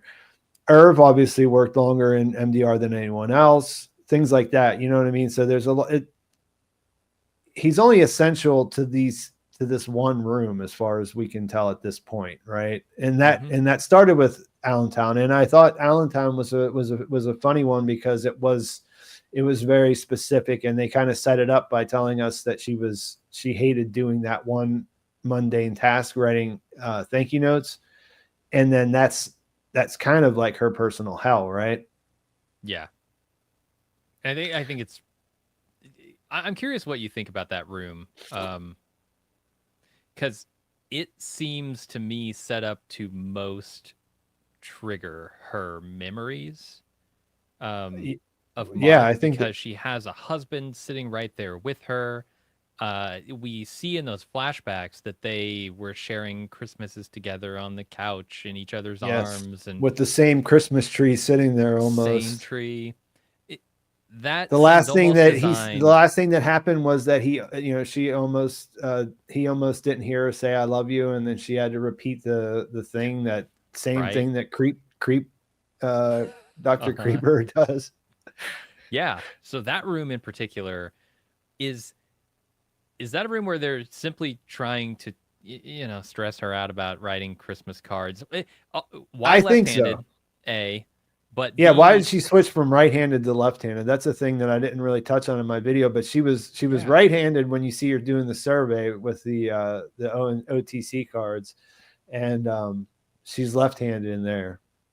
Yeah, I think they're forcing her to do the offhand to make it harder, more painful even. You see that stack of cards, like that would be incredibly painful, just from if you did it with your regular hand. You might have to switch hands halfway through, because your hand would be cramping so bad. Yeah. Do you think that room is also there as a way for him, Dr. Creeper, to connect with her? Because I don't know, because set up as like a husband-wife relationship that should be loving. He's sitting there as if he is Mark. I don't know. I just think there's something there that's like a more direct test, but also he's kind of feels like he's using it for his own purposes in a creepy way. I think with it, just to clarify, if anybody's watching this and is not exactly sure what we're talking about exactly, like, this is the room that Mark this is the first file that Mark refined when he came into O&D. This is why he has that little cube on his desk with the engraving. This is Allentown. He did it in one day, faster than any file had ever been done before. They call it his freshman fluke. That would seem to indicate that this is about him. and her, right? Like there's something more in this room, you know, than say Drainsville, the one that he was working on before Cold Harbor or whatever, you know, like because he did that for a long time. Like we saw that in the time lapse, you know. This is something that was different. It kind of made him important. And if it's about her person, because everything else is transactional, right? Everything else is like you do it with someone at a business or a professional, a healthcare professional, or this corporation that owns a bunch of planes that you fly on, right? Like there's all this stuff going on. This is just like at home with someone that you would otherwise trust. You know what I mean? It's really weird. Yeah. Which is why I feel like it's a two-way street here. Like he's not just trying to test Severance, he's also trying to get her to love him in a weird way. Yeah, and so I think that is also the key then to understanding what Cold Harbor will be, although I don't have, you know what I mean? Like I think it's also going to be something that's very specific to her. Yeah, you're right. What have we seen of their relationship? We haven't seen like any of the relationship. Like, I don't know, put her in a room with Rickon. Around a dining table in a cafe. I mean, it probably comes back to this fear of death thing that they introduced earlier in the episode, but I don't know how I guess I haven't been able to land on something that feels right, you know? Yeah, I'm with you. I just don't think we quite have enough information yet. Like how would a room where she went in and was stuck in a mudslide every day, like how would that benefit anything? How would that change the world? Yeah. You know? Right. That's the part that's really thrown me off. I think they're definitely showing us that some things to get us at least in the conversation, you know, at least to be thinking about the mechanics of how it works, but not the why or what if they complete their goal, like what's going to happen kind of thing. And you know what I mean? Like that stuff is still all firmly in mystery zone. I agree. If I'm looking for connections to maybe what could be, you know, manifested in Cold Harbor and Gemma and Mark's relationship, is it possible? Because I know where Mark kind of goes to remember Gemma is the crash site, and I know there's a guardrail. Is it possible that on the other side of that there is a lake, and why she says she's afraid of drowning is because she went into that lake? And obviously she didn't die, right? Yeah. But Lumen was there to fish her out. A, was there ever a car crash? B, is it possible she went into a lake? And so fear of drowning would tie Cold Harbor maybe to that moment where she was ripped away from Mark? Yeah, they see that this is what you were talking about earlier, that memory that you couldn't quite remember or you couldn't quite sort out. I said I want to come back to it, remember? So let's get into that now, right? So I said, and I believe that she might not have been complete. Like I feel like there has to be some level of complicity here, like where we know at least that she filled out the survey. We know the doctor was there in the fertility clinic when she went in, so we know whenever he first saw her, you know, like he was injecting himself into that process early on. Like this is probably the doctor she saw that gave her those shots that Mark's giving him later. That makes you wonder they didn't work. Is that by design? You know what I mean? Like all of that stuff. So I guess the first point would be like, when do you think she got on their radar? Was it when she walked into the clinic or was it when they're giving blood in the beginning? Yeah. We had mentioned that might have been the case in our podcast. I don't think that we can have an answer for this. What's that? I don't think we can have an answer for this. Like I just to say, like this is just like spitballing about like what makes the most sense because I don't think we could know at this point. I think it's a little telling. Dr. Creeper's face when she goes in that clinic is just emblazoned in my brain right now. He looks directly at her. Like, he sees her. There's no real reason for him to pay attention to her specifically in that room. He looks past Mark. I mean, she's an attractive woman, so like that's a thing that men do from time to time. Fair. But it does seem like it's something more, right? I think so. Yeah, which to me says maybe it was the blood drive. I don't know what it means, but yeah, like I think there might be an implication there that he, you know, that there's something about her that they learn from that blood drive that makes her good for this. But what? No idea. Yeah. But okay, so because I'm trying to get back to this memory, right? Because it's about her. It's about like the things that we don't know about her are the part between when she fills out that survey and ends up in the severed floor. We see her say goodbye to him in that scene on the night when she supposedly died, but her intention there is completely up in the air as far as I'm concerned. There's so? Well, I guess there's three scenarios, right? Either she's completely already been talking to Lumen. She has this all planned out. She's going to go inside and be on the testing floor. In order to do that, they tell her that she has to disappear. She has to leave without saying anything to her husband, who she's been going through all this with. And that if she does what she wants, that she'll get something, right? They have to offer her something. And then eventually she'll be able to leave and be able to explain it to him, right? Yeah. The second one is that they just straight up kidnap her. You know, she did the blood drive. She did the fertility clinic. Somewhere along that process, filling out the survey, she became their perfect test subject, and they just decided to kidnap her, fake the accident, put a different body in there, burn it up or whatever, and then she's dead. And then the third one is that she really gets into a car accident and they see that as an opportunity and they swoop in and somehow repair her.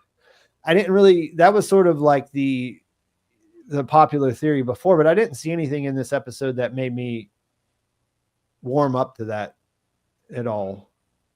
Yeah, Did you? Either. She looked normal. It's my least favorite of the options because she doesn't look like she's been in a horrific car accident. Like, I think it's pretty necessary for her to be at least won over by their ideas through that recruitment. Because I mean, the recruitment process is a big part of this, right? Like sending out the cards, and introducing the cards in episode or season 1, you know, like all of that is a big part of this. Her being desperate and being like in this situation where she's vulnerable and them preying on her. That's all really important, right? Like that part happened. At least, but I guess what we don't know is like, did she volunteer for this? Because if she did, that would mean that she would be putting Mark through this grief he's experiencing now. Like, she would willingly be saying that he's going to think I'm dead and it's going to devastate him. But whatever I'm doing here is more important. Yeah. I can't see her doing that. And as far as like when she's walking out, you know, she says, I could stay. And to me, that sounded like someone who was not expecting to disappear that night. You know, first she says, you can come with me. And like, she might know that he'll never do that because he's sitting down to something and they've been together for a few years. So, you know, your partner or whatever, but like, when she says she could stay, you know, I mean, it didn't seem like someone who was going out to do that. But the other read is there if you look for it too, you know, like if you want to believe, then it's there. Yeah, maybe she's saying that hoping that he'll invite her to stay and they can reconnect, you know, instead of going and doing this to talk her out of it, right? Yeah. You know what I mean? Like maybe that she's giving him one chance to step in and stop this crazy thing that she's about to do. Yeah. So yeah, it's like it's really well crafted. You know what I mean? Like it's sort of like the Helly situation where every time you have something that really makes you sure that you're right about the way you're feeling about it, they make sure there's a counterpoint in the vision and what we see visually to say, well, what about that? You know? Because what about the fact that she says, and then I can see Mark and when she's in that interview inside there, and it looks like she really thinks that there's a path, like there's a version of this story where she does what they want and they let her go home. Yeah. Yeah, that's true. So yeah, so the reason that I had to get all of that out of the way was this transition you were talking about, this memory. Mm-hmm. The visuals that we see there are that site where the car accident happened. Something that wouldn't be in her memory, right? That's not something that she could remember. And then there's also Mark's the special wellness session that he had where she burnt her candle that Cobell had brought in, and he sort of has this connection to, he sculpts the tree that's at that site that his Innie really shouldn't have known about at that time, right? That's one of those things that comes from the subconscious that they can access. So she sees that imagery, or that imagery follows her thinking in her room as that transition is happening. And so like that could be an argument that she did do this willingly, because those are the things that she would regret, was that he was out there somewhere mourning her loss, right? Thinking that she died in a car accident and knowing that she couldn't take that pain away from him, even though she's alive and it didn't happen. Yeah. Yeah, I could see that. I don't want it to be that, really. No. Because I don't want Gemma to be that person. Is that why? Yeah, I think so. Like, I think I can buy into the being duped by an incredibly charismatic, well thought out recruitment situation. I thought they did a good job of selling that. I was like, oh, it's just a funny test, and it's insidious in that way that you're just like, oh, I'm just taking it as a goof, and there's a cash prize here, so maybe we'll win $5,000, and what can it hurt? You know what I mean? Mm-hmm. And then if they're really good operators, you know what I mean, they can just build off of that, right? And at least if you're in a vulnerable enough situation, then you could be open to their ideas, right? I mean, that's how it works. And I don't know. I mean, I can buy into that, and I can even feel sympathetic. But like, if she believed, they have to have a good reason for her to say that she faked, to be complicit in faking the car accident, I guess, is what I'm saying. Yeah, I'm with you there. It doesn't feel like something Gemma would do, but their relationship is not good at this point. I get the impression that it's been bad for quite a while. They're very distant from each other. I even that though, I still don't think she's the type of person that would do that. I don't have any reason to think that, but I don't want that to be true, I guess, is what I'm saying. Yeah, I mean, like I said, the whole thing about the cult, I could see her buying into some of what they're saying.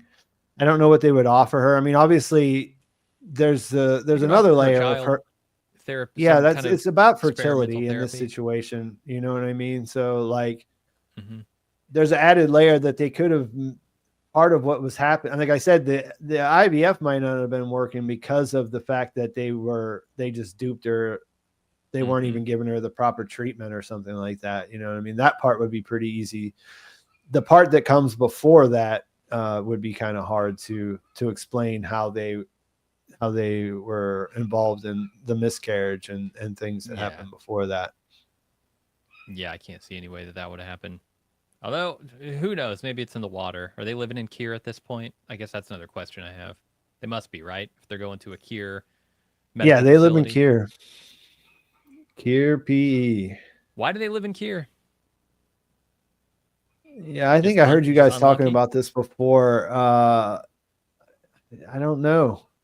We don't really know enough. I don't feel like I know enough about what PE is and why someone would or wouldn't live. I mean, I know we know that they worked at the university that was located there.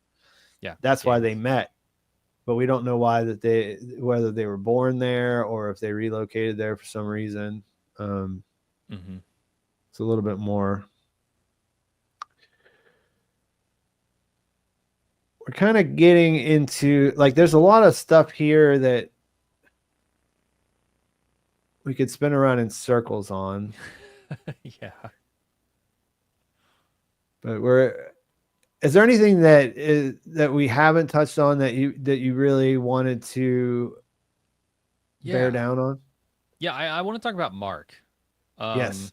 What do you think the state of Mark is going to be? Is he at the end of this episode fully integrated and he's got both sets of memories and he's going to be okay physically and mentally, or will there be, as Gabi said, deficits? What do you think Mark's general status is right now? It's a good question because I was so caught up on whether he was experiencing what memories and everything else. And he's obviously unconscious throughout the episode. So like, I wasn't really thinking about that. Like the last thing that happened was she flooded the chip and his reintegration was supposed to hit like a new gear, right? Like, I still felt like that was probably not the last session. Like there would be more that would follow that, but I did expect him to be more reintegrated after the fact. Like he has split memories right after it happens. Remember, he sees Helly in the tent and Helena in the other tent. You know what I mean? So like there was some. I think that he may be more reintegrated than he was.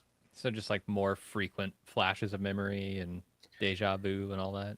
I think so because and if nothing else, just because it's a TV show and that we're in the middle of the season and I don't expect him to hit full reintegration until like a climactic point. Like I'm not sure what comes after that, so it's sort of like it feels more like we're still moving in that direction more than we've arrived and it's time to find out. But I do think that and I think I've heard you talk about this too, but I think that it was so like the PD stuff was so fun to watch in a way, you know what I mean? It looked like it was so fun to make, like the glitching and bouncing. And there was a lot of that in this episode too. So I kind of hope that we get a little glitch Mark for a while, you know what I mean? To where he's bouncing back and forth in between the two different things. Yeah, I do too. I guess the question I have is, how does he hide this? If he gets progressively worse. Okay, so there are two scenarios, right? Like he's still like partially integrated. How does he hide that when he's down on the lumen floor? It seems like people are going to start noticing if he gets nosebleeds every other day and if his hands are shaking and he's foaming at the mouth. People will probably How much longer can he go down there and not finish Cold Harbor if it's at 96%? Like I was a little shocked when they said he's stuck at 96%. Like 86, okay, like I could see that, but 96 was like, that's done. That's one day's work. It's basically done, I would think. Compared to like what we saw, like he went from 81 to 85 on a day that he didn't do much work. You know what I mean? So like, yeah, that's exactly how much he has left now. Yeah. So how do they keep him from finishing that until the end of the season? Yeah, I'm not sure how they hide that. I mean, Devin he doesn't have to hide it from Devin anymore. So on the outside, he's golden. Yeah. Except for the fact that he's like probably also going to be physically ill in a lot of ways. Right. And then I guess there's the idea that he's fully integrated, doesn't need Ragabi anymore, although I think that's very unlikely. How does he hide that? I mean, being both of these people and trying to pretend, like we sussed out Helena pretending to be Helly immediately. Yeah. Like, how is he going to hide that on the severed floor? Because he's still got to go into work. He can't just stop going to work, right? Uh-huh. What is that even? What is fully integrated? I mean, is Audi Mark driving and then like any Mark is along for the ride and can chip in from time to time with his own experiences, or is it a full blending where it's just a soup of all their memories and it's hard to kind of visualize. I mean, what if you had no memories of ever going to any job ever? And then suddenly, you had a procedure done and you remembered going to all those jobs. I think it would change your perspective on yourself, but I don't think it would like jumble you up. I think you'd be like, oh, this is what I was doing during that time. That's true. I guess the complications come with the relationships that he's entangled in. Very much so. and across the two pretending to different. still be severed. Mm-hmm. Because you're trying to get Gemma out, and if you don't pretend to be severed, you're not going to get to her. We didn't see Dylan or Helly in this episode. You got any thoughts about what they're gonna do? I mean, I feel like Helly's gonna lead the charge, right? Like she's the one that's gonna make this rescue attempt happen. That's just who she is for the most part. Yeah, and I was pleasantly surprised to see that Dylan was still helping them. I mean, obviously they're going to try and get to the tested floor at some point and get Gemma out, but it's like, how are they going to approach that? Are they just going to go like they did with the security room and go right in there and start flipping switches? Or are they going to have some master plan? But I just worry that Dylan is going to be kind of an albatross around this plan's neck. Huh. I really hope that's not true because I love Dylan and I would be very mad if he did that. That would be terrible. I agree. You can hear me, right? I hear you. You're frozen though. I'm frozen. Yeah, that's why I'm gonna try to fix that. But I wanted to make sure you could hear me, so I wasn't just talking into the void. Yeah, I'm gonna pop myself out of here and see if when I.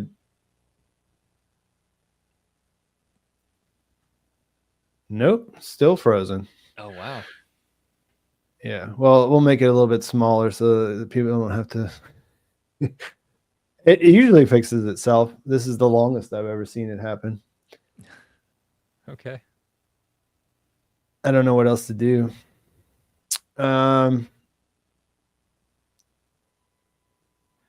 Anything else about the big picture stuff? No. I don't think so. Oh well, I don't know. I'm still interested in Helena and her role in all of this, but we don't really get any new information on that this episode. So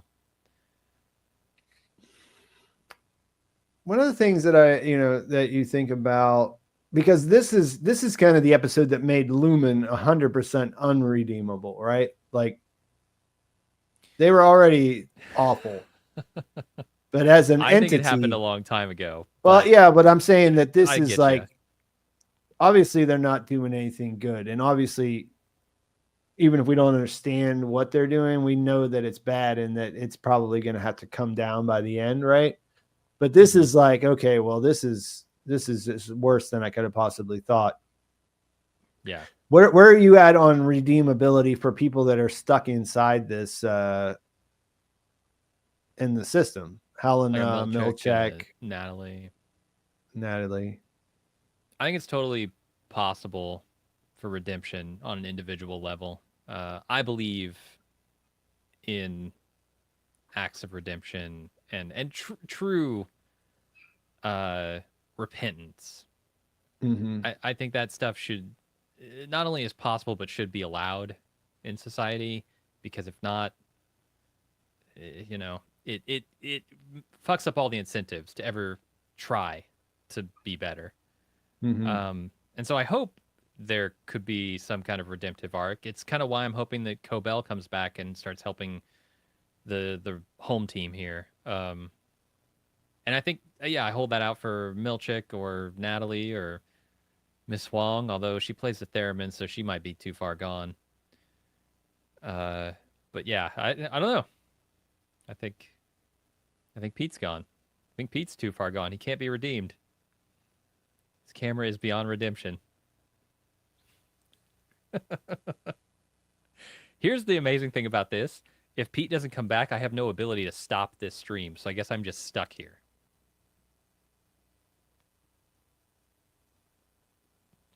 That'll be fun. I have stuff to do tomorrow. I can't stream for 24 hours. I did that back in February for charity. I can't do it again.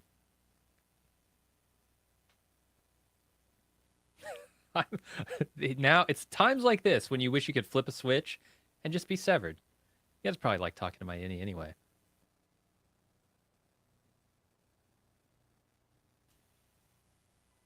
Hopefully Pete will hit me up on Discord. Maybe his power went out. That's happened before. Yeah, producers behind the scene. Stretch for time. Still frozen. Dang. You can't hear, huh? I hear you. Oh, okay. Yeah, I don't know what was happening there, but my camera completely disappeared. And now I have an echo because I had to go into this in a different tab. Ooh. So I want to close the other tab, and I'm not sure if it's going to make me leave again. Okay. If that happens, I'm gonna end the stream, and we're gonna have to do that kind of abruptly. So don't worry, I can still do that, Jim. You won't be stuck in the box. Okay, good. Okay, now at least I'm not echoing anymore. But this is good. Awesome. This is going to be a this is going to be a stream ending situation. I believe. I think we were close to done anyway. Yeah, we were wrapping up. It's just that sorry that I feel bad that it kind of distracted our last few minutes here. Don't know why. And I definitely don't know how to fix it. Like I went all the way out and came back in after it stopped. Like I got a thing that said your camera has stopped, but in the actual camera, it's not stopped. So, yeah, it's something with StreamYard. I don't know what.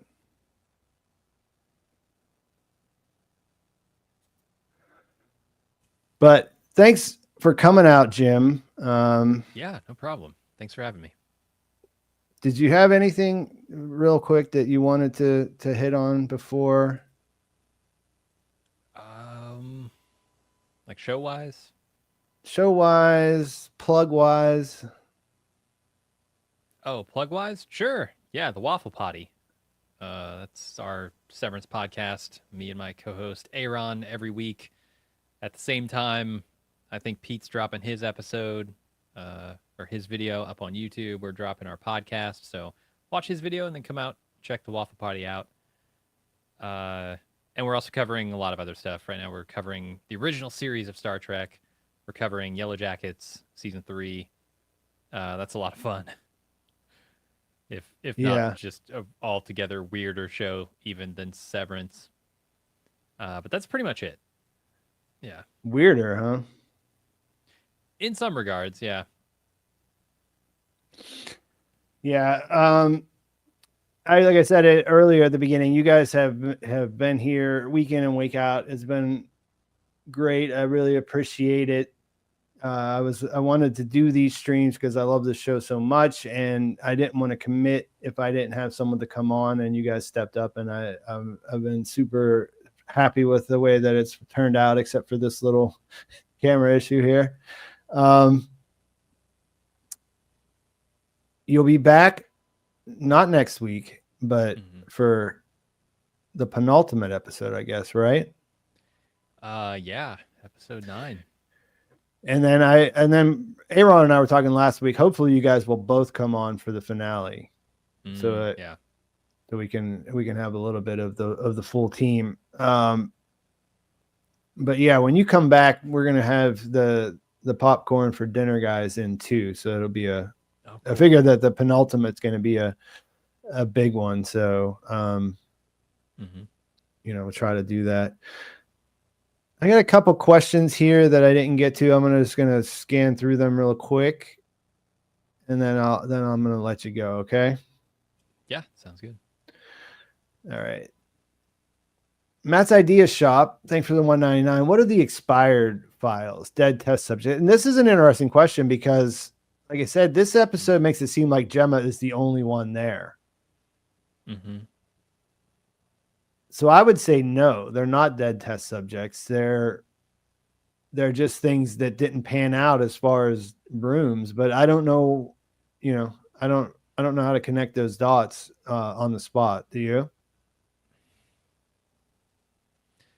No, I mean, other than like they put her through enough tests in each of the rooms that they now have the data they think they need. Yeah, because I mean, if you think about it, like making quota is so important, right? Like, why is it so important? Because they make it out like if they don't finish these files to 100%, then they expire. But yeah, I don't know how to connect all those dots in that situation. Both Bardo and Daybell, thank you for the 5. Both Bardo and Ivan Ilyich are about death. It stands to reason that Lumen is bringing consciousness back from the cold harbor of death. So does that mean then that Gemma will die in Cold Harbor? Will she experience dying? It's interesting. Would you want to be severed for your own death if you like, you know, if you had a terminal disease or something like that? I mean, I guess it depends on how long it's gonna take. Like I got stuff to do. I can't be dying. Yeah. Yeah, if it's gonna be like, do I want to experience like the moment of my death? Yes, I actually do. Yeah, but the lead up to it, like where you're bedridden for. Yeah, no. Guys, that's morose. Like, just wake me up for the end. Right? I don't know if that's better or worse, honestly. Terrible. I was fine. Now I'm dead? What? I don't get it. Yeah, that's a good point, though. They are both about death. And this kind of leans into the Kier. It's kind of about making peace with death, too, to take it another step, right? Yeah. Not being afraid. Like, I think the novel is sort of like if you're not afraid of death, then it's not terrible, is one of the ideas. That's part of it. Yeah, not wasting life with chasing some weird kind of success that's defined by whatever society defines it by. Yeah. It's your. This is your this pal? goes all the way back to the reprogramming people. Scanning a Gemma's brain is why. Is that what they're scanning? I guess they kind of are. With the woe meter, they definitely are. And that X-ray that they do, X-ray. I don't know why they would X-ray her skull as she talks. I was just happy that they did, so I knew that she had a chip, because on the way up to that, I was like, does she have a chip? Is this the same thing or is it something different? So I was just like, thanks for filling me in on. They're telling me for sure she does have a chip inside her brain. Yeah, good point. Do you think we have seen Gemma's outie on the inside yet? She's still acting robotic and different, so maybe still another severed version. I felt like, and thanks again, Ed's hands. I thought that we were seeing her genuine innie, but the one that's been there for 2 years, trapped and not thinking that they're ever getting out of there. Yeah, I'm with you, and especially when she asks about Mark and the doctor, references him. I think this is the same Gemma. Agreed. And El Sonadito MX50, like it's like one of those mystery currencies. Like, what's MX? Is 50 a lot? I don't know. The color is the same as Ed Scishan, so I figure it's about the same or whatever. But thanks either way. It breaks my heart. Current big tech may be doing something like Lumen, offering great services at the cost of human suffering behind closed doors. That could be the case, but I think what breaks my heart more is the way that it's just like these little things that we give up step by step, and just how mundane the ending of it all seems. And, more than just like some big coordinated awful thing. It's just like grinding down until there's nothing left, bit by bit, is the depressing thing to me. Yeah. The heartbreaking thing. The sort of spiral into dystopia. Yeah. Yeah. Miyamore, thank you for the $4.99. Why do you think Dylan's innie push the issues of Irv, even pursuing Bert romantically. I guess this goes back to the first episode.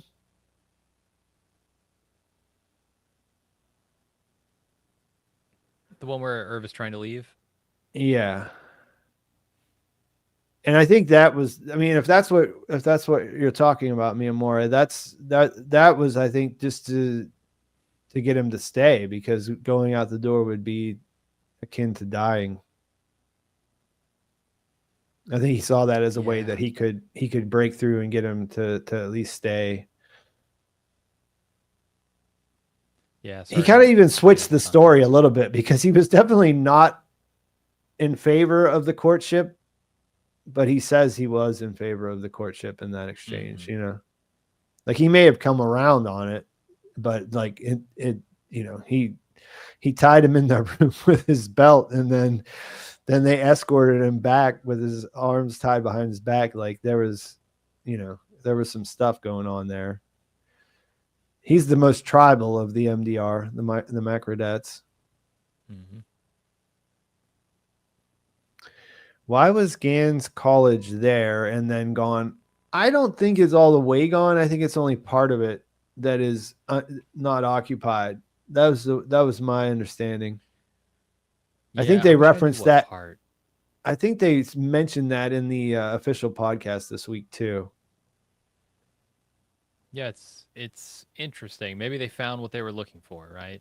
Like they had used that part of the school for the blood drive and various other things, and once they found Gemma, they realized, aha, we have what we need. Okay, we don't need to keep searching for whatever. Well, that would be an even far-reaching conspiracy. So, mm-hmm. I kind of like it.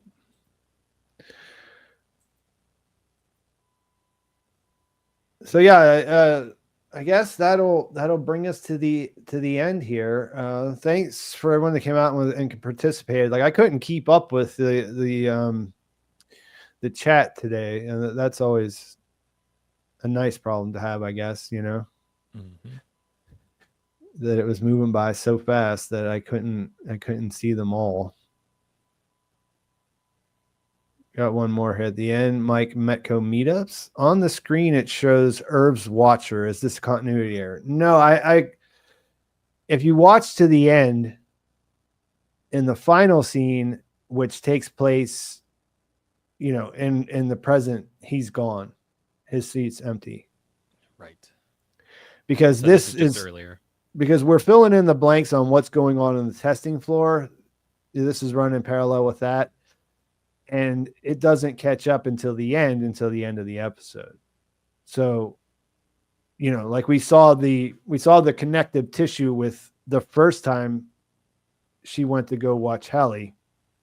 Mm-hmm. That's the first time we see the control room. Then we saw time lapse and the different times that Drummond's there, and he's dressed differently. Dr. Creep is dressed differently to show you that those take place at different times with different things. That's one thing that we didn't get touched on. What do you think is up with the costumes? Why set these different rooms in different eras and stuff? Is that what you're getting at? Well, I mean, like he really goes all in on the costuming for these things. Like, is that just him? Yeah. Is that somehow necessary for the clinicals, what they're doing clinically, or is that just like he likes to get dressed up like he's a freak like that too? He's definitely a freak. Yeah, that's why I said like that too. Like, oh, right. In addition to his other freak, proclivities. That's really perplexing. Like, why do this 50s housewife?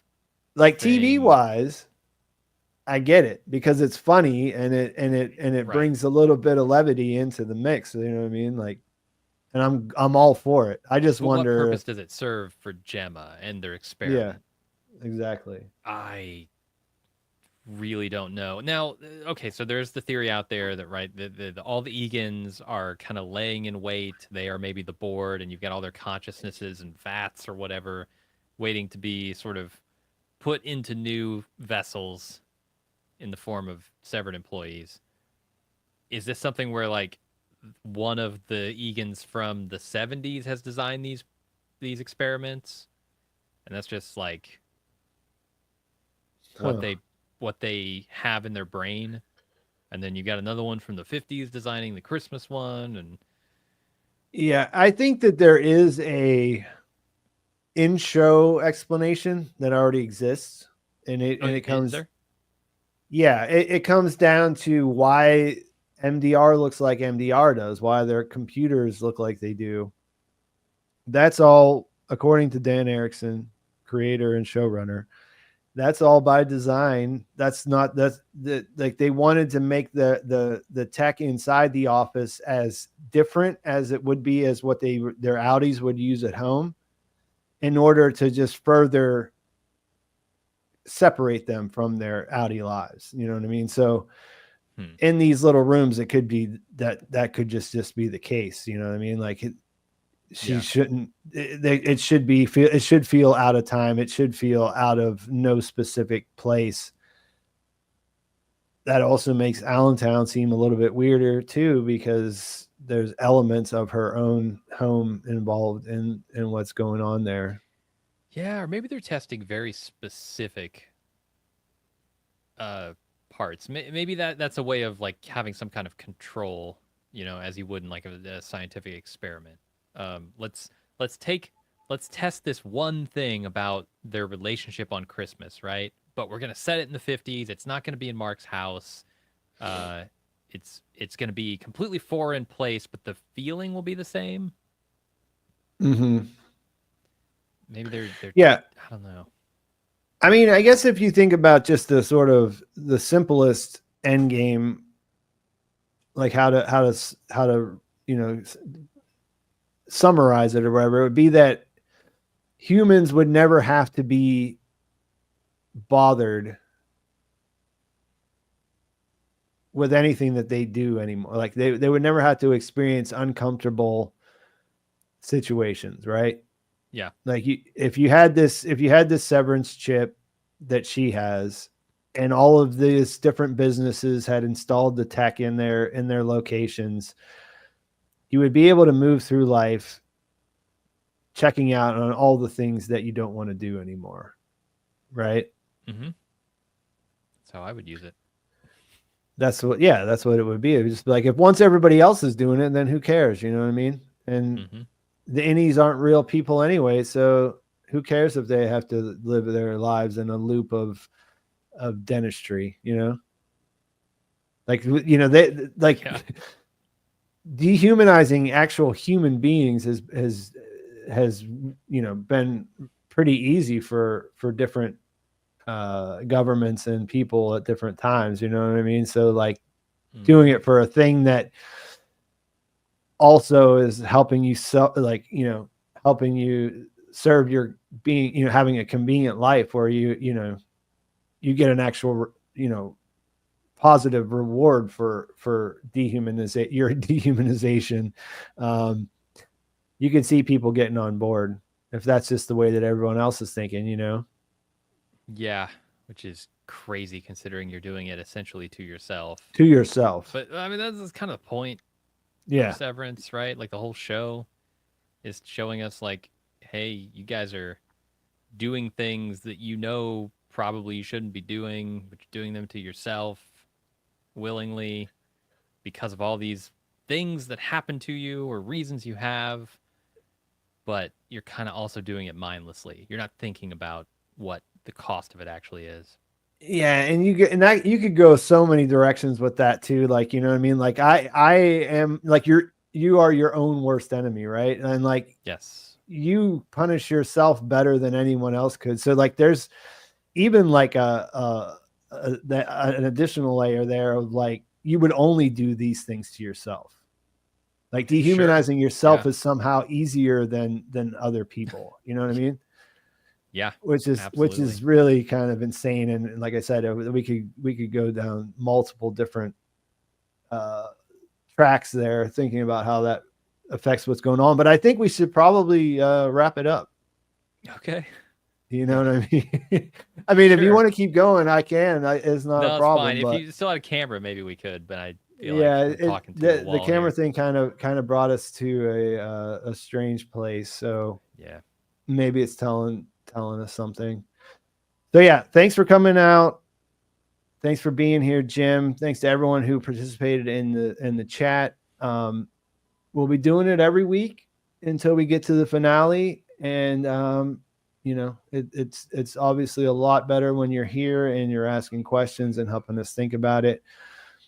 My one prediction, I think, is that, you know, we're going to see by the end that him get to the finish line of full integration and a definite escape attempt, a rescue attempt. One last thing, Jim, before we go, that I don't think we touched on this at all. And this is something, if she turns into Miss Casey when she goes to the severed floor, what does she turn into if she goes out the outside? I mean, I assume back into like the Gemma, assumption would be thing. that she would just turn back into Gemma, right? Yeah, the same person she is on the testing floor. But, you know, I really, after watching this and seeing how much they have invested in her and everything else, and just how damning that would be if she did make it out. Mm-hmm. I mean, they could always flip the switch, right? The OTC. Even if she does make it out, there's no guarantee that she's taken her memories out. Oh, yeah, because she has the chip, they could always OTC her ass, huh? Yeah, until she can get reintegrated or something. They could just miss Casey her anywhere at any time. Mm-hmm. I hadn't even considered that. Well, that's a good thing to ruminate on until the next time we're together. That seems like a good place to stop. Thanks again for everyone that came out, and thanks for being here, Jim. I'll talk to you soon.